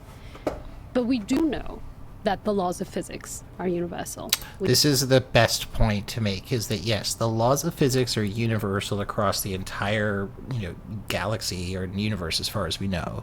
And as a result, the way information is encoded is very clever across a multitude of mediums, and DNA is just a way of encoding information.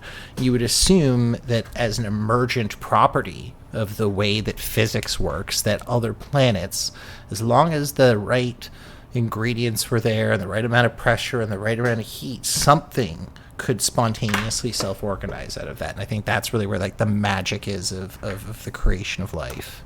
We can predict behavior in the universe and then see it happen based on these laws of physics. We know that the laws of chemistry are universal. We know the periodic table is all they have to choose from. So yes, they may be some sort of unimaginable intelligence, but they still have to use the same periodic table that we have access to. They still have a finite number of molecules they can do things with.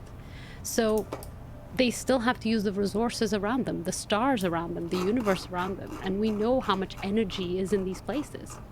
And so, yes, they may be very capable beyond our wildest dreams, but they're still in the same universe. And we know a lot of those rules. We're not completely blind. But there's a colleague of yours at Harvard, Kamran Vafa. He's a theoretical physicist. I don't know if you know him.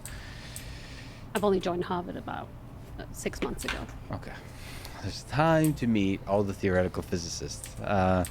So he's a string theorist, but his idea is that aliens that are sophisticated enough to travel interstellar like those kinds of distances, we'll figure out actually ways to hack the fabric of the universe enough to have fun in other ways. Like, this universe is too boring. Like, you would figure out ways to create other universes, or like you go outside the physics as we know it. So the reason we don't see aliens visiting us all over the place is they're having fun elsewhere. This is like way too boring. We humans think this is fun, but it's actually mostly empty space that no fun is happening. Like, there's no fun in visiting Earth for a super advanced civilization. So he thinks, like, if aliens... This is actually an interesting proposition in the sense that, like, you know, reality in the universe as it exists, right, is essentially the baseline that we as, like, fairly simple organisms have access to in terms of, you know, we can access the base level of reality. Perhaps there is some elevated dimensions, whether it's like some kind of quantum elevation or whether it's some kind of technological innovation that allows you to access higher dimensions of reality. And then, you know, perhaps there's life forms that exist in those higher dimensions, and that's why we can't observe them, because they've sort of elevated themselves out into layer 2 of life. So it's an interesting supposition. It would just be very difficult for us to prove until we get to that technological capacity. We're like, okay, holy shit, there is another dimension here, and we're pretty sure there's other animals or creatures living inside of it.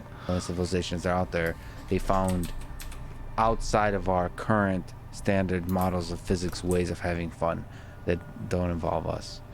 But and that's probably true, but even the notion of visiting, that's so literally pedestrian, you know. Appreciate it. I agree. Go there, because going there is the only thing we know. We see a thing we want to go there and get it. Yeah. But that is probably something they've no longer got need for. I specifically don't particularly want to go to space. Sounds awful. You know, none of the things I like are going to be there. And my whole work is, my whole career is finding life and understanding the universe, so I care a lot. Mm-hmm. But I care about knowing about it, and I feel no need to go there to learn about it. And I think as we develop better tools, hopefully people will feel less and less a need to go everywhere that we know about. And I would expect any alien civilization worth their salt have developed observation tools and tools that allow them to understand the universe around them and beyond without having to go there. This going is so wasteful. Yeah, so more focus on the knowledge and learning versus the colonization, like the conquering and all those kinds of things. That's you know, beneath them. That's beneath them. Do you think there's in your hopeful search for life through phosphine and other gases, do you think there's other alien civilizations out there? First, do you think there's other life out there? First, do you think there's life in the solar system? First. Do you think there's life in the galaxy? And third, do you think there's intelligent life in the solar system or the galaxy outside of Earth? So intelligent life, I have no idea. It seems deeply unlikely. Possible, but I'm not even sure if it's plausible. So that's the special thing to you about Earth, is somehow intelligent life came to be. Yes, and it's only, you know, very briefly, probably extremely briefly. You mean like it's always going to, like, we're going to destroy ourselves? Exactly. Oh boy. Wow. And life will continue on Earth. Wow. Happily. Probably more happily. So trees and the dolphins. What an indictment! What an indictment of us. And the incredible fungi. You know, they'll be fine. So life on Earth will be fine. Was fine before us, and will be fine after us. So I'm not that worried about intelligent life, but I think it is unlikely. Even on Earth is unlikely. Out of, 5 billion species across the history of the Earth? Yes. There's been one, an intelligent one, and for a blink of an eye, possibly not much longer than that. So I wouldn't bet on that at all. Though I would love it, of course. You know, I wanted to find aliens since I was a little girl. And so, of course, I initially wanted to find ones that I could be friends with. Yeah. And I've had to let go of that dream because it's so deeply implausible. But see, and sorry to interrupt, but the nice thing about intelligent alien civilizations, they may have more biosignatures than non-intelligent ones. So they might be easier to detect. That would be the hope.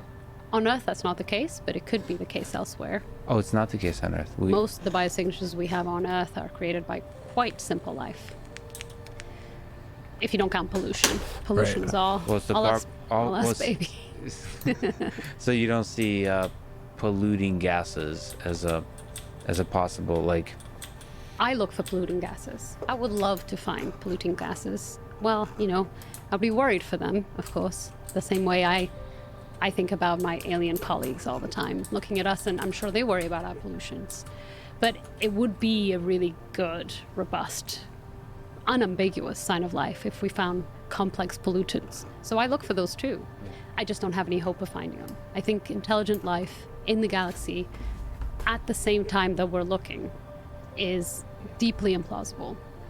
But life, I think, is inevitable.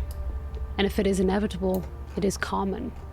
So I think there'll be life everywhere in the galaxy. Now, how common that life is, I think will depend a lot on whether there's life in the solar system beyond Earth.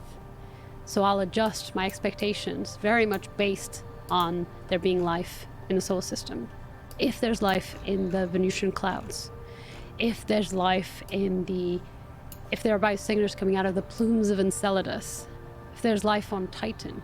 Oh, yeah, that's right. Plumes of Enceladus. That's the Saturn one. It's the moon that has the geysers that come out, and so you can't see the subterranean oceans, but So it would be in the atmosphere. I was gonna ask you about that one. Have you looked at that? Is that a hope for you to use the tools you're using with Rascal and other ways for detecting the 16,000 molecules that might be biosignatures to look at Enceladus? yes, that's absolutely the plan. What's the limiting factor currently? Is it the quality of the telescopes? What's the quality of the data? Yeah, the quality of the data, the observational data, and also the quality of Rascal and other associated things. So we're missing a lot of fundamental data to interpret the data that we get, and we don't have good enough data. But hopefully we will, in the coming decades, we'll get some information on Titan. We have Dragonfly going over. We'll get the plumes of Enceladus. We will look at the clouds of Venus, and there's other places. And so if we find any life or any sign of life ever, like on Mars, then I'll adjust my calculations and I'll say life is not just inevitable and common, but extremely common. Because all of these places we've mentioned, the subterranean oceans on Enceladus, the methane oceans of Titan, the clouds of Venus, the acidic clouds of Venus, these are places that are very different from the places where we find life on Earth, even the most extreme places. And so if life can originate in all of these completely different habitats, then life is even more resourceful than we thought. Yeah, that's which means really it's everywhere. That's really exciting if it's everywhere. If there's life on just one of the moons, if it's on Mars. Anywhere in the solar system, and I will bet everything I own that every solar system, every planetary system has potential for habitability, you know, because even if they don't have a habitable planet, they'll have moons around other giant planets. And Ladies and gentlemen, I gotta take a quick break, unfortunately. Something just came up with work that involves me having to jump in and give it some attention. I'm not going to stop the stream here. I'm just going to take a quick pause if you guys stick around. Sick, if not, no worries. I should only hopefully be about 10 minutes, so respect. We'll be back shortly, guys.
there'll be so much life.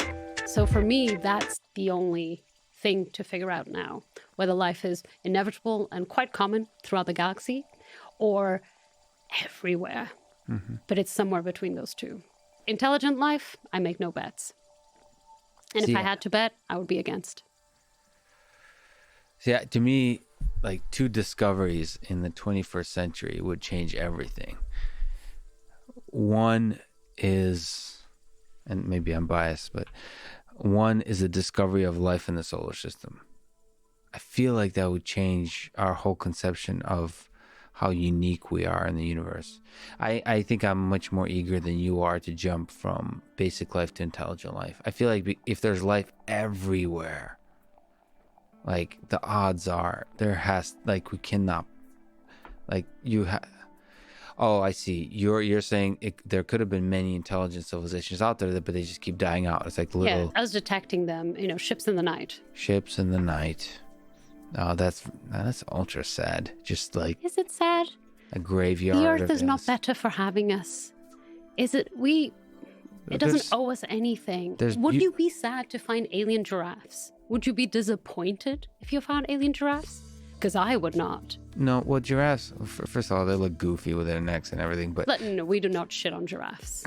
Okay. Giraffes are wondrous animals, are deeply understudied. We still know so little about them because no one does PhDs in giraffes. I am disappointed I made a PhD in Phosphine when people aren't doing PhDs in giraffes. We do not know enough about giraffes. I think it was like Ricky Gervais that did a whole long thing about... Trust Ricky Gervais to talk about giraffes? That is not his expertise.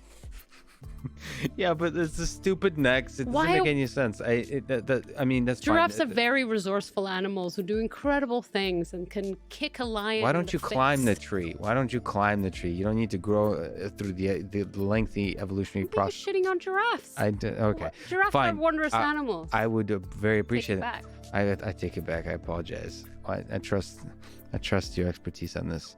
The thing that makes humans really fascinating, and I think the Earth, but I'm a human, is we create. Yeah, we create things that are, yes, there's all the ugliness in the world.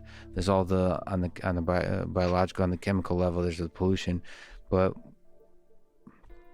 we create beauty. If you even from a physics perspective look at symmetry as somehow capturing beauty, the breaking of symmetries, stuff grounded in all the different definitions of symmetry, we're good at creating things. So are spiders. But not giraffes. Okay, but yes, this is spiders. Yes, there are spiders that create little bubbles of air so they can breathe underwater. They can literally scuba dive.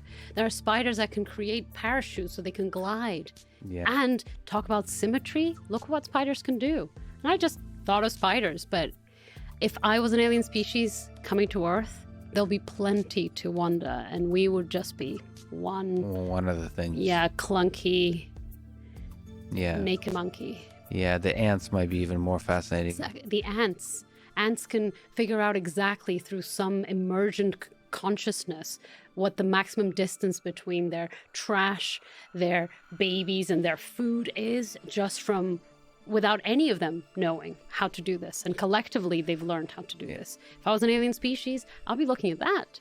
Well, so that was the other thing I was going to mention. The second thing is, I tend to believe we can engineer consciousness, but at the basic level, understand the source of consciousness, because if consciousness is unique to humans, and if we can engineer it, that gives me hope that it can be present elsewhere in the universe. That's the other thing that makes it's an open question that makes humans perhaps special, is not maybe the presence of consciousness, but somehow a presence of elevated consciousness. It does. Again, maybe human-centric, but it feels like we're more conscious than giraffes, for example, and spiders. Yes, I won't deny that. There is something special about humans. They're my favorite species. They are. Yeah. Some of my best friends are humans. I think highly of humans. It's great. I just don't have great hope for our longevity. And specifically, I don't have great hope, given that we're the only species out of 5 billion that did this cool consciousness trick. I don't want to bet on finding a kinship elsewhere. That's quite interesting to think about. I don't think I've even considered that possibility that there would be life in the solar system. So that indicates that very possibly life is like literally everywhere. Yeah, everywhere it can happen, it does. Yeah, and like especially what we're discovering with the exoplanets now, they're how numerous they are, or Earth-like, habitable quote unquote planets. There's like they're everywhere. The most common type of planet is rocky, it seems. And so, but I didn't consider the possibility that life is like literally everywhere, and yet intelligent life is nowhere long enough to communicate with each other, to form little clusters of civilizations that expand beyond the solar system and so on. Man, maybe becoming a multiplanetary species is a less likely pursuit than we imagine. I agree. But one of the things that makes humans beautiful is we hope. But I hope for humanity. And one of the things I hope for is that we become less obsessed with conquering, and we become less obsessed with spreading ourselves. I hope that we transcend that we're happy with the universe without having to go and take it. So you can hope for the species without hoping for a multiplanetary existence. That is only, I think, the drive of our most primitive instincts to go and take, to go and plant a flag somewhere. We love planting a flag somewhere. And maybe we could overcome that minor drive. And once we do, the AI systems we build will destroy us because we're too peaceful, and they will go and conquer and plant the flags. Best of luck to them. The cockroaches will be happy to keep to the business as they always have. I tend to believe that robots can have the same elegance and consciousness and all the qualities of kindness and love and hope and fear that humans have. In principle, they could, yes. I don't really trust the people who make them. This is about the giraffe comment, isn't it? Okay. I haven't forgiven you for shitting on giraffes. What have they done to you? You, just as a small tangent, your master's thesis is also fascinating. Maybe we could talk about it for just a little bit. It's titled Influence of a Star's Evolution on Its Planetary System. So this interplay between a star and a planet, is there something interesting you could say about what you've learned about this journey that a star takes and the planets around it?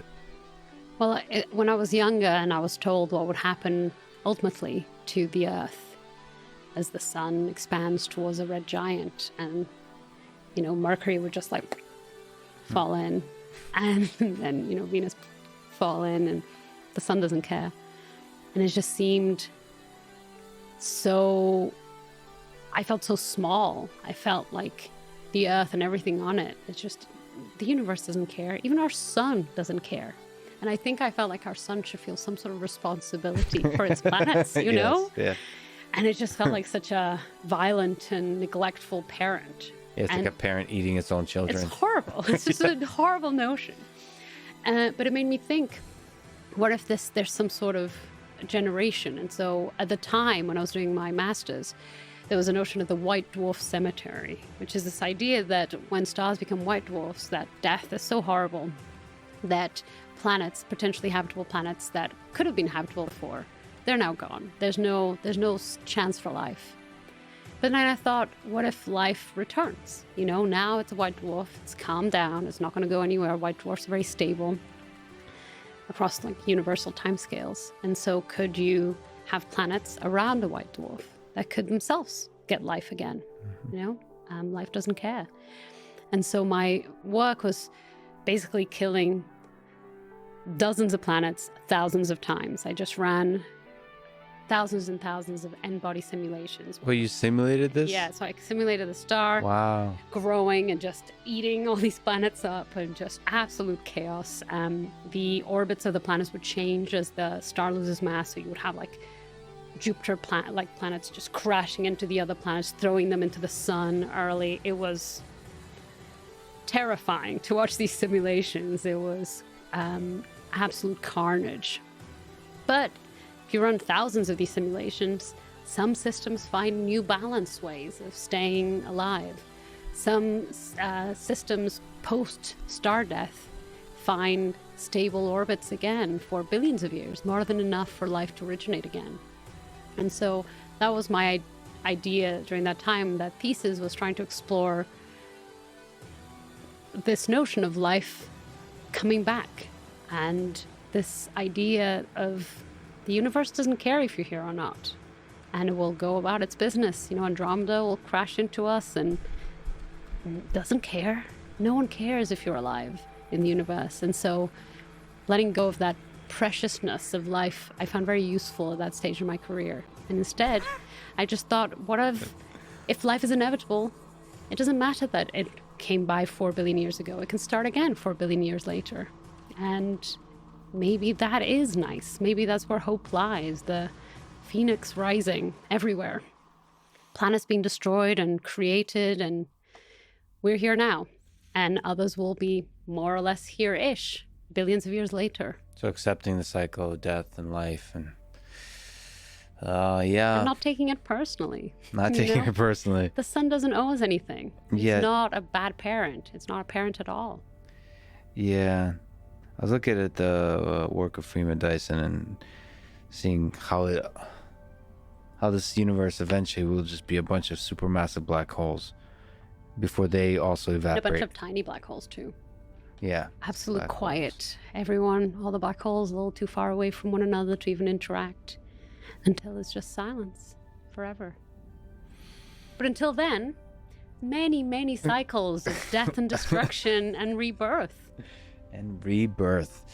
You kept bringing up sort of coding stuff up. I wanted to ask two things. First of all, like what programming language do you like, and also what because you're, as a computational quantum astrochemist. No, yes, No, that's yeah, correct. that's right.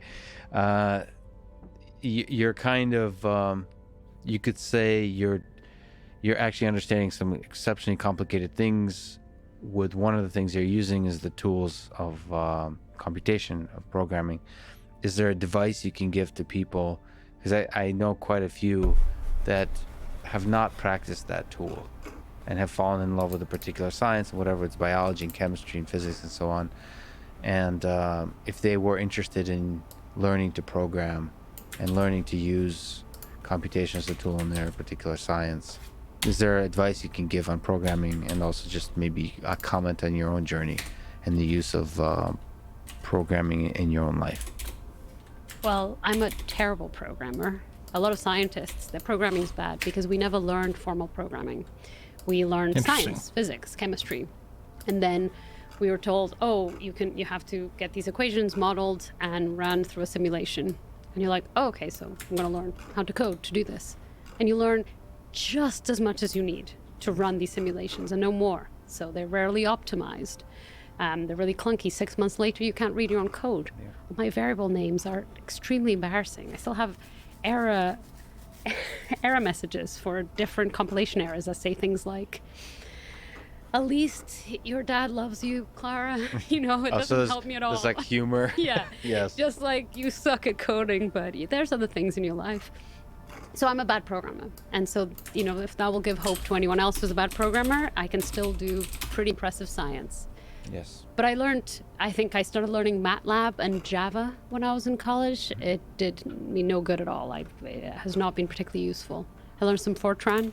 That was very useful, even though it's really not a fun language because so much of legacy code is in Fortran. And so if you want to use other people's code who have now retired, Fortran will be nice. And then I used IDL to visualize. So that simulation and body simulation, that was all Fortran and IDL. But thankfully, since I've left college, I've just learned Python like a normal person, and that has been much nicer. So most of my code now is in Python. I should also make a few quick comments. Well, so one is you say you're sort of bad at programming. work with a lot of excellent scientists that are quote unquote bad at programming. They're not. It gets the job done. In fact, there's a downside to sort of especially getting a software engineering education. If I were to give advice, especially if you're doing a computer science degree and you're doing software engineering, is not to get lost in the like optimization of the correct. There's an obsession, you can see it in like Stack Overflow, of the correct way to do things, and I think you can too easily get lost in constantly trying to optimize and do things the correct way when you actually never get done. The same thing happens. You have like communities of people obsessed with productivity, and they keep researching productivity hacks, and then they spend like 90% plus of their time figuring out how to do things productively, and they never actually do anything. So there's a certain sense, if you focus on the task that needs to be done, that's what programming is for. So not over optimizing, not thinking about variable names in the following sense. Sometimes you think, okay, I'm going to write code that's going to last for decades. In reality, your code, if it's well written or poorly written, will be very likely obsolete very quickly. The point is to get the job done really well. So there's a trade-off there that you have to make sure to strike. I should also comment as a public service announcement or a request, if there's any world-class Fortran or Cobalt programmers out there, I'm looking for them. I want to talk to you. Because I think that will not be me. I'm a terrible Fortran programmer. But it's fascinating because so much of the world in the past and still runs on these programming languages, and there's like no experts on it. So they're all retiring. Yeah. I disagree slightly in that I think because I can get the job done, I'm a programmer. But because no one else can look at my code and know how I got my job done, I'm a bad programmer. That's how I'm defining it. Yes. Including yourself. Including myself 6 months months later. Yeah. I'm working with a new student right now, and she sent me some messages on Slack being like, what is this file that you've got with some functions I run? And I was like, this was from 2018. It wasn't that long ago, and I can no longer remember what that code does. I'm going to spend now 2 days reading through my own code and trying to improve it. And I do think that's frustrating. And so I think my advice to any young people who want to get into astronomy or astrobiology or quantum chemistry is that I certainly find it much easier to teach the science concepts to a programmer than the programming to a scientist. And so I would much, much faster hire someone who knows programming but barely knows where space is than teach programming to an astronomer. Oh, that's fascinating. Yeah, okay, this is true. I mean, yeah, there's some basics. I'm focusing too much on the silver lining because the people that write like MATLAB code, single letter variable names, those kinds of things. And it's accessibility, right? I want my code to be open source, and it is. It's on GitHub. Anyone can download it. But is it really open source if it's written so cryptically, so poorly that no one can really use it to its full functionality? That's a great point. Have I really That's amazing. published my work? And that weighs on me. I feel guilty for my own inadequacies as a programmer. But you can only do so much. I've already learned quantum chemistry and astrophysics, so Yeah, I mean, there's all kinds of ways to contribute to the world. One of them is publication, but publishing code is a fascinating way to contribute to the world, even if it's very small, very basic element. Great code. I guess I was also kind of criticizing the software engineering process versus, which is a good thing to do, is code that's readable, almost like without documentation. Exactly. It's readable. It's understandable. The variable names, the structure, all those kinds of things. And that's the dream. That's the dream. This is a dumb question. What do you... all right. No, tell me your dumb question. I want to hear it. Okay. This is the question about beauty. It's way too general. It's very impossible. It's like asking, what's your favorite band? What's your favorite band? Oh, I thought you meant wavelength band. I was like, I definitely have favorite wavelength bands. Absolutely. Nerds. I love it. Huh? Okay. What to you is the most beautiful idea in science? Oh, wow. This is going to be nice. That's a dumb question. Do you want to try that question again proudly? Okay. I have a really good question to ask you. Okay, don't oversell it. I've got an okay question to ask you, you know? I have yeah. What to you is the most beautiful idea in science? Something you just find inspiring, or just maybe the reason you got into science, or the reason you think science is cool. My favorite thing about science is kind of the connection between the scales. So when I was little and I wanted to know about space, I really felt that it would make me feel powerful to be able to predict the heavens, something so much larger than myself that felt really powerful. It was almost a selfish desire. And that's what I wanted. There was some control to being able to know exactly what the sky would do. And then as I got older and I got more into astronomy, and I didn't just want to know how the stars moved, I wanted to know how the planets around them moved. And then as I got deeper into that field, I really didn't care that much about the planets. I wanted to know about the atmospheres around the planets, and then the molecules within those atmospheres and what that might mean. So I ended up shrinking my scale until it was literally the quantum scale. And now all my work, the majority of my work, is on this insane quantum scale. And yet I'm using these literal tiny, tiny tools to try and answer the greatest questions that we've ever been able to ask. And this crossing of scales from the quantum to the astronomical, that's so cool, isn't it? Yeah. It spans the entirety, the tiny and the huge. That's the cool thing about, I guess, being a quantum astrochemist. Yeah. Is you're using the tools of the tiny to look at the heavenly bodies, the giant stuff. And the potential life out there, that this is the thing that connects us, that you can't escape the rules of the quantum world and how universal they themselves are, despite being probabilistic. And that makes me feel really pleased to be in science, but in a really humbling way. It's no longer this thirst for power. I feel less special the more work I do, less exceptional the more work I do. I feel like humans and the earth and our place in the universe is less and less exceptional, and yet I feel so much less lonely. And so it's been a really good trade-off that I've lost power, but I've gained company. Wow, that's a beautiful answer. I don't think there's a better way to actually end it. You're right. I asked a mediocre question, and you came through. You made the question good by a brilliant answer. You're the Michael Jordan, and I'm who's the Dennis Rod. I'll be the Dennis Rodman. I don't know enough about basketball. I mean, literally, you've reached the peak of my basketball knowledge, because I know that those people are basketball. But that's it. Pros, I believe, but only because I watched Space Jam, I think. Are there books or movies in your life, long ago or recently? Do you have any time for books and movies? Had an impact on you? What ideas did you take away?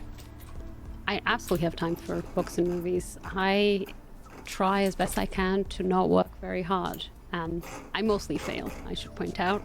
But I think I'm a better scientist when I don't work evenings and weekends. If I get 4 good hours in a day, I often don't. I often get 8 crappy hours. Emails, meetings, bad code, yes, data processing. But if I can get 4 high-quality scientific hours, I just stop working for the day, because I know it's diminishing returns after that. So I have a lot of time. I try to make as much time as I can. Can you kind of dig into what it takes to be, 1, productive, 2, to be happy as a researcher? Because I think it's too easy in that world to because you have so many hats you have to wear, so many jobs. You have to be a mentor, a teacher, head of a research group, do research yourself. You have to do service, all the kinds of stuff you're doing now with education and interviews. Yeah. So as a public science, like being a public communicator, that's a job. Yeah. The whole thing. Paid very poorly. I'll pay you in Bitcoin. Okay. I'll take the coin. So, is there some advice you can give to the process of being productive and happy as a researcher? I think sadly it's very hard to feel happy as a scientist if you're not productive. It's a bit of a trap, but I certainly find it very difficult to feel happy when I'm not being productive. It's become slightly better if I know my students are being productive, I can be happy. But I think a lot of senior scientists, once they get into that mindset, they start thinking that their student science is theirs. I think this happens a lot with senior scientists. They have so many hats. As you mentioned, they have to do so much service and so much admin that they have very little time for their own science. And so they end up feeling ownership over the junior people in their labs and their groups, and that's really heartbreaking. I see it all the time. And that, I think I've escaped that trap. I feel so happy, even when I'm not productive, when my students are productive. I think that sensation I was describing earlier of they only need to be half as productive as me for me to feel like I've done my job for humanity. So that has been the dynamic I've had to worry about. But to be productive is not clear to me what you have to do. You have to not be miserable otherwise. I find it extremely hard when I'm having conflicts with collaborators, for example. I find it very hard to enjoy the work we do, even if the work is this, fantastical phosphine or things that I know I love. It's still very difficult. So I think choosing your collaborators based on how well you get along with them is a really sound scientific choice. That's a good Having point. a miserable collaborator ruins your whole life. It's horrible. It makes you not want to do the science. It probably makes you do clumsy science because you don't focus on it. You don't go over it several times. You just want it to be over. And so I think in general, just not being a douchebag can get so much good science done. Just find the good people in your community and collaborate with them. Even if they're not as good scientists as others, you'll get better science out. Yeah, don't be a douchebag yourself and surround yourself by other cool people. Exactly. And then you'll get better science than if you had tried to work with three geniuses who are just hell to be around. Yeah, I mean, there's parallel things like that. I'm very fortunate now. I was very fortunate at MIT to have friends and colleagues there that were incredible to work with. But I'm currently I'm doing a lot of fun stuff on the side, like this little podcast thing, and I mentioned to you, I think, robotics related stuff.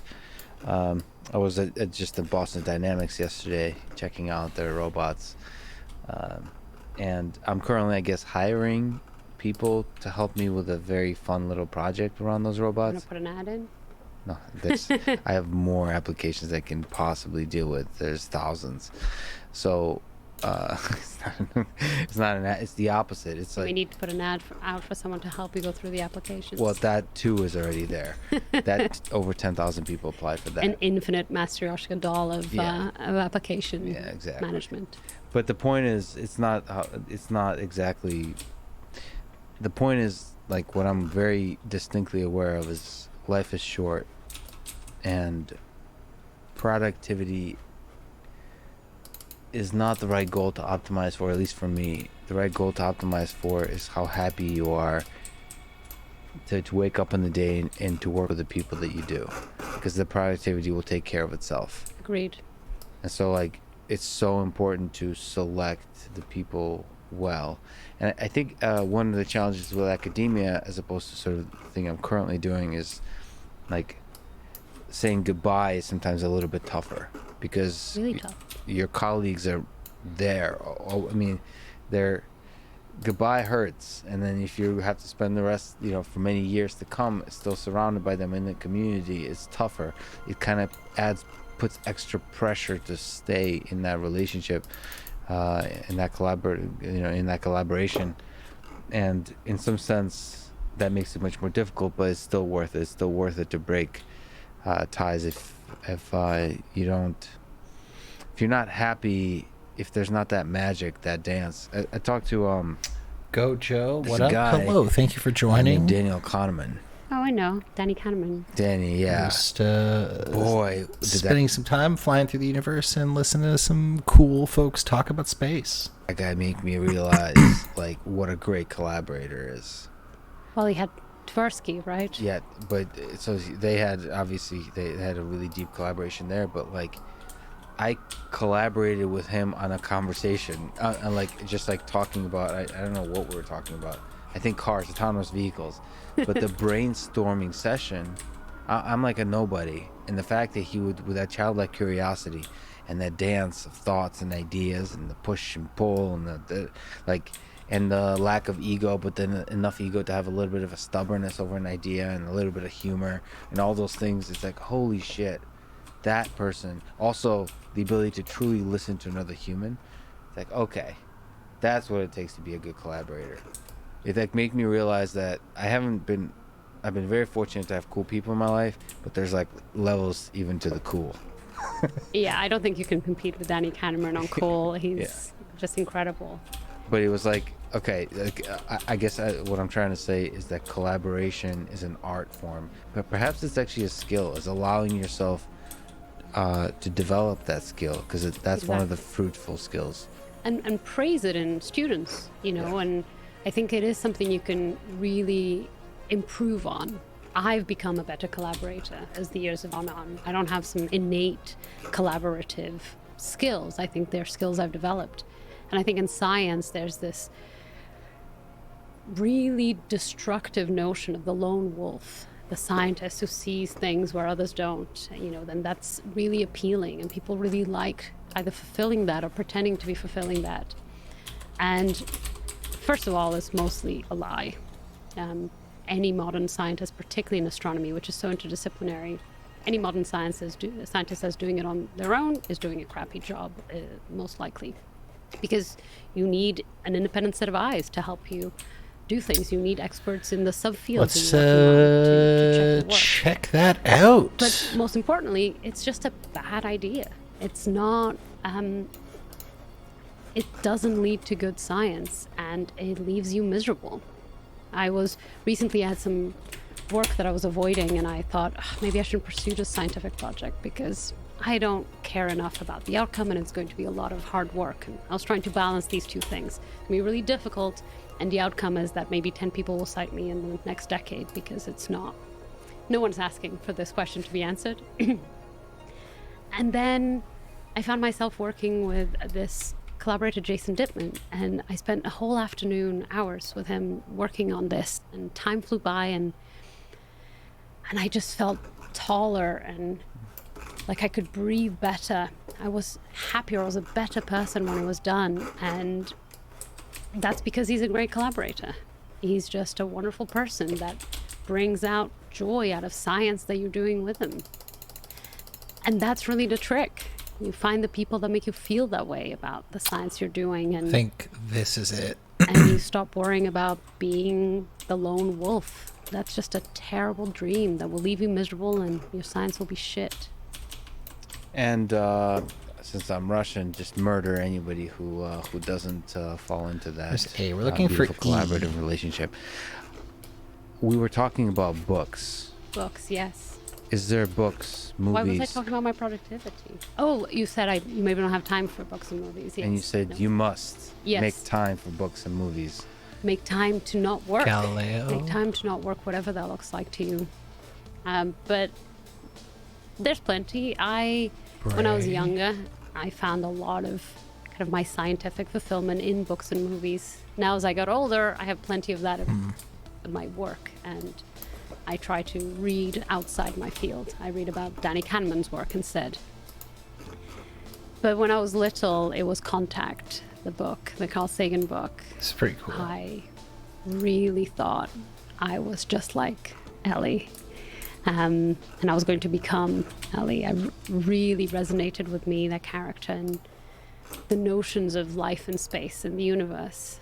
Even the idea of then the movie came out, and I got to put, Jodie Foster in that, which helped. But, even the notion of if it is just us, what an awful waste of space. I find extremely useful as a concept to think, maybe we are special, but that would suck, is a really nice way of thinking of the search for life. That it's much better to not be special and have company. I got that from Carl Sagan. So that's what I always recommend. Let me ask one other ridiculous question. We talked about the death and life cycle that is ever present in the universe until it's not, until it's supermassive, and little black holes too at the end of the universe. What do you think is the why, the meaning of it all? What do you think is the meaning of life here on Earth and the meaning of that life that you look for, whether it's on Venus or other exoplanets? I think there's none. I find enormous relief in the absence of meaning. I think chasing for meaning is a human desire. Just looking for the coordinates of it. If I can find it here, give me a sec. But you still enjoy... I enjoy finding meaning in my life. I enjoy finding where the morality lies. I enjoy the complication of that desire. And I feel that is deeply human. But I don't feel I think that this it's is universal. It's somehow absolute. Like we conjure it up. We bring it to life through our own minds, but it's not in any kind of fundamental way real. No. And the same way the sun is not to be blamed for destroying its own planets. AF. The universe This is doesn't C. care because it has no meaning. We're looking for E. E It should owes be... us nothing. And looking for meaning in the further universe away, is but- demanding answers.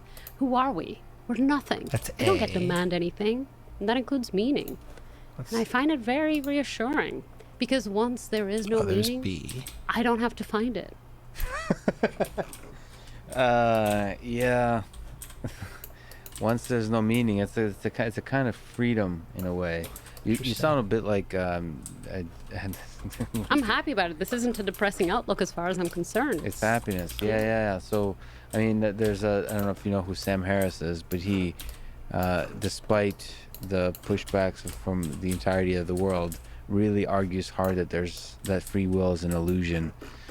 That the deterministic universe and it's all already been predetermined, and he's okay with it, and he's happy with it. That he's distinctly aware of it, and that's okay. The quantum world will disagree with him on the deterministic nature of nature. Well, he's So you raise... Europa definitely might have life on it. There was a previous stream we did where we talked about the moons of Jupiter and Saturn. So... let's check it out. Yeah, Europa is a particularly interesting moon for a couple of reasons. One, it definitely may have had life on it at one point. Right now it's like minus 160 degrees Celsius, so it's pretty cold in terms of a planet. It doesn't have much of an atmosphere, if any, but there's definitely like signs of possibly like old oceans that could be running under the crust or something like that, or there could be frozen ice on it that contains bacteria. Europa's cool, but like the coolest moon that Jupiter has to offer, which we talk about a lot on this stream, is Io.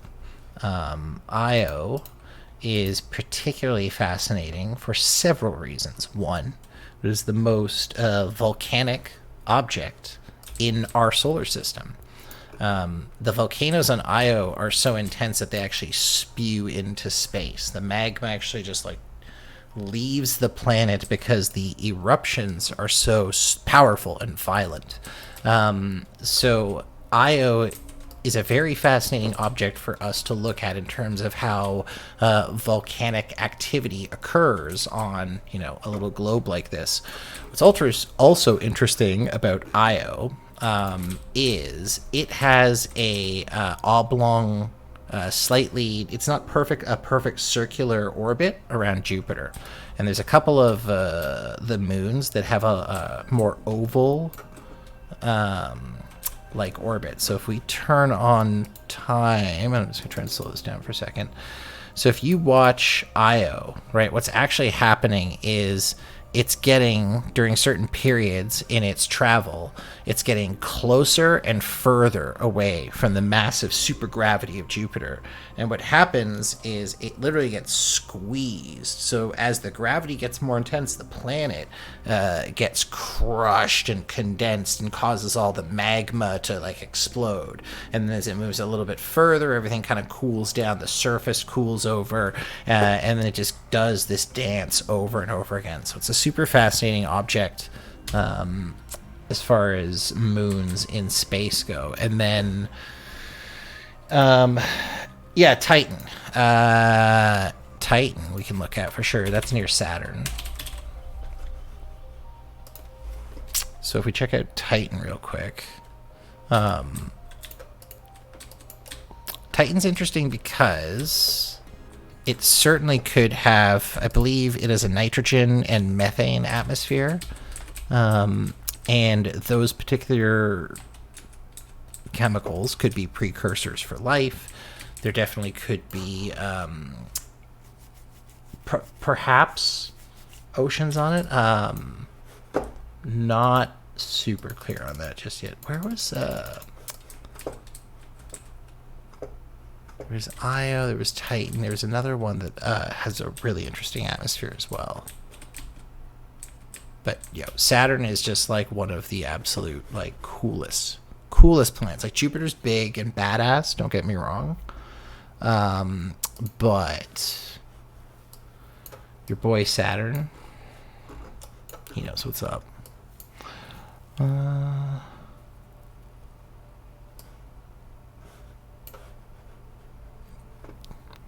Ganymede's kind of interesting too. It's a big one. And then you got your moons of here. Let's check out Proteus. I think Proteus is a cool one. Oh yeah, it's literally just like an asteroid floating around. It's really cool. Now, this might launch a submarine. That's wild. I'm super interested in the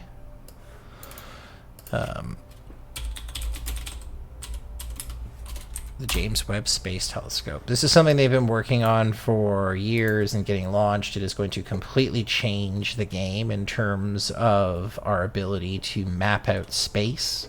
And it is just a really, really, really, really cool piece of technology. That's going to give us a whole new level of resolution and imagery into deep space and provide us with an enormous number of insights into how the physical universe formed, and that might help us with being able to better manipulate certain elements and find better ways of powering our world Earth, or even finding ways to better traverse the galaxy. James Webb, I don't know if it is or not. I think it was let's see here. Let's look at the wiki. Rendering of the James Webb Telescope. Mission duration 10 years. Launch mass dimensions powers launch date November. So you're right, it did launch. Holy shit, I'm an idiot. Orbital program 6 months. Plans to exceed Hubble Space Telescope. Provide infrared resolution. Oh, improved infrared resolution. That's sick. Primary optical is composed of 18 hexagonal segments. This is absolutely sick. Oh shit, sorry, you're right. Thank you. Yeah, it actually hasn't gone, because I was gonna say we would all, there you go, work of it has been suspended because of 2020 or pandemic. Holy shit. It is a really, really cool piece of instrumentation, and is going to definitely change the game in terms of I think that might, I don't want to get too excited, but it could be the thing that blows the lid off a lot of the things that we understand, just because we'll be able to see certain phenomenon with a level of accuracy that's going to change the game.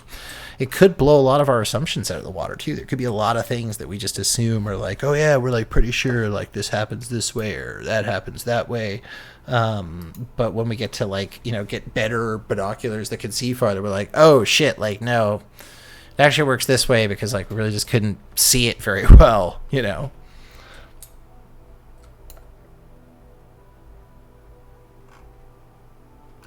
Is that what they're trying to do? Are they trying to do a moon landing for 2024?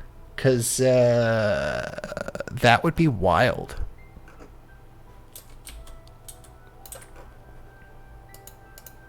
The mission to the moon is so fantastic. Like the fact that we were able to pull that off as a species is probably one of the more incredible things that we've been able to do. Oh, don't be surprised. There's so many things I haven't heard of.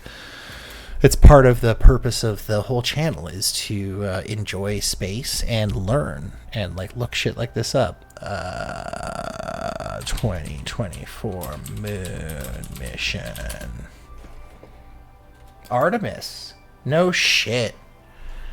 During the Artemis program, the first woman, first person of color on the moon using innovative technologies to explore more. Wow. Wow. Okay, guys, this is kind of cool. Artemis plan. Come on, NASA PDF. Download faster. There we go.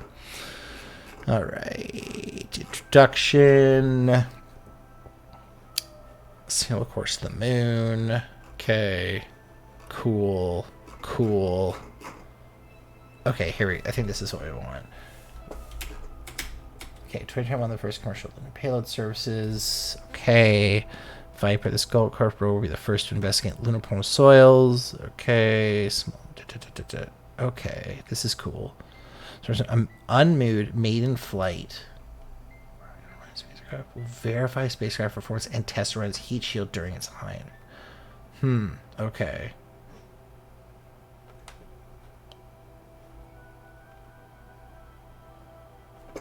Okay. Oh my God! So this is interesting. They're doing a phased approach to the to doing the moon. So they're sending a couple of probes and a couple of precursor items that is going to help them attain the mission essentially. So like satellite for communications, a rover to make sure that where they're landing is like good to go essentially. Artemis 1 is just gonna like get there and make sure that like the materials work. Then your Artemis 2 is going to be a manned flight to the moon to make sure they can get there and come all the way back, not landing.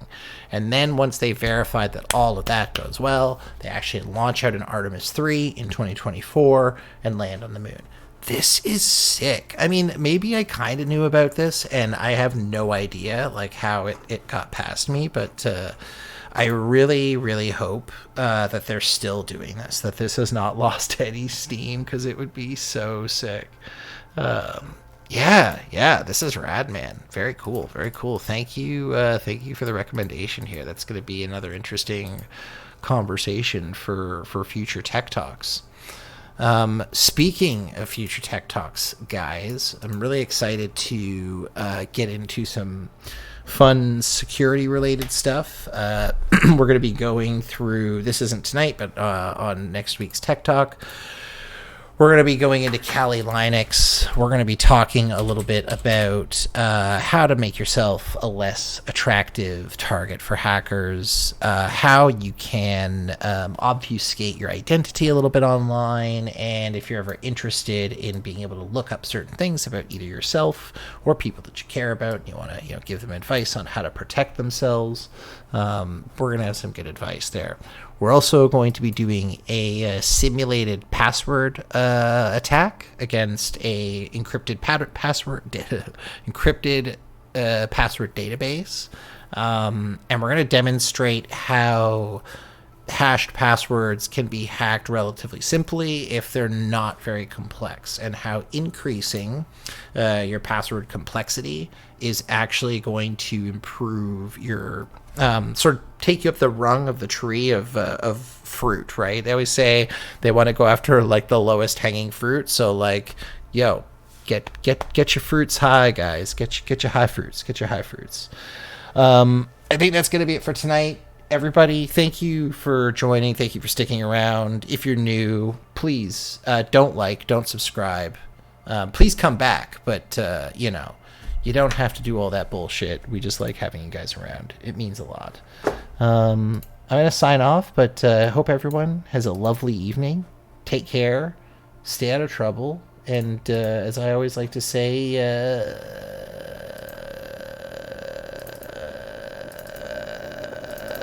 keep looking at the stars, guys.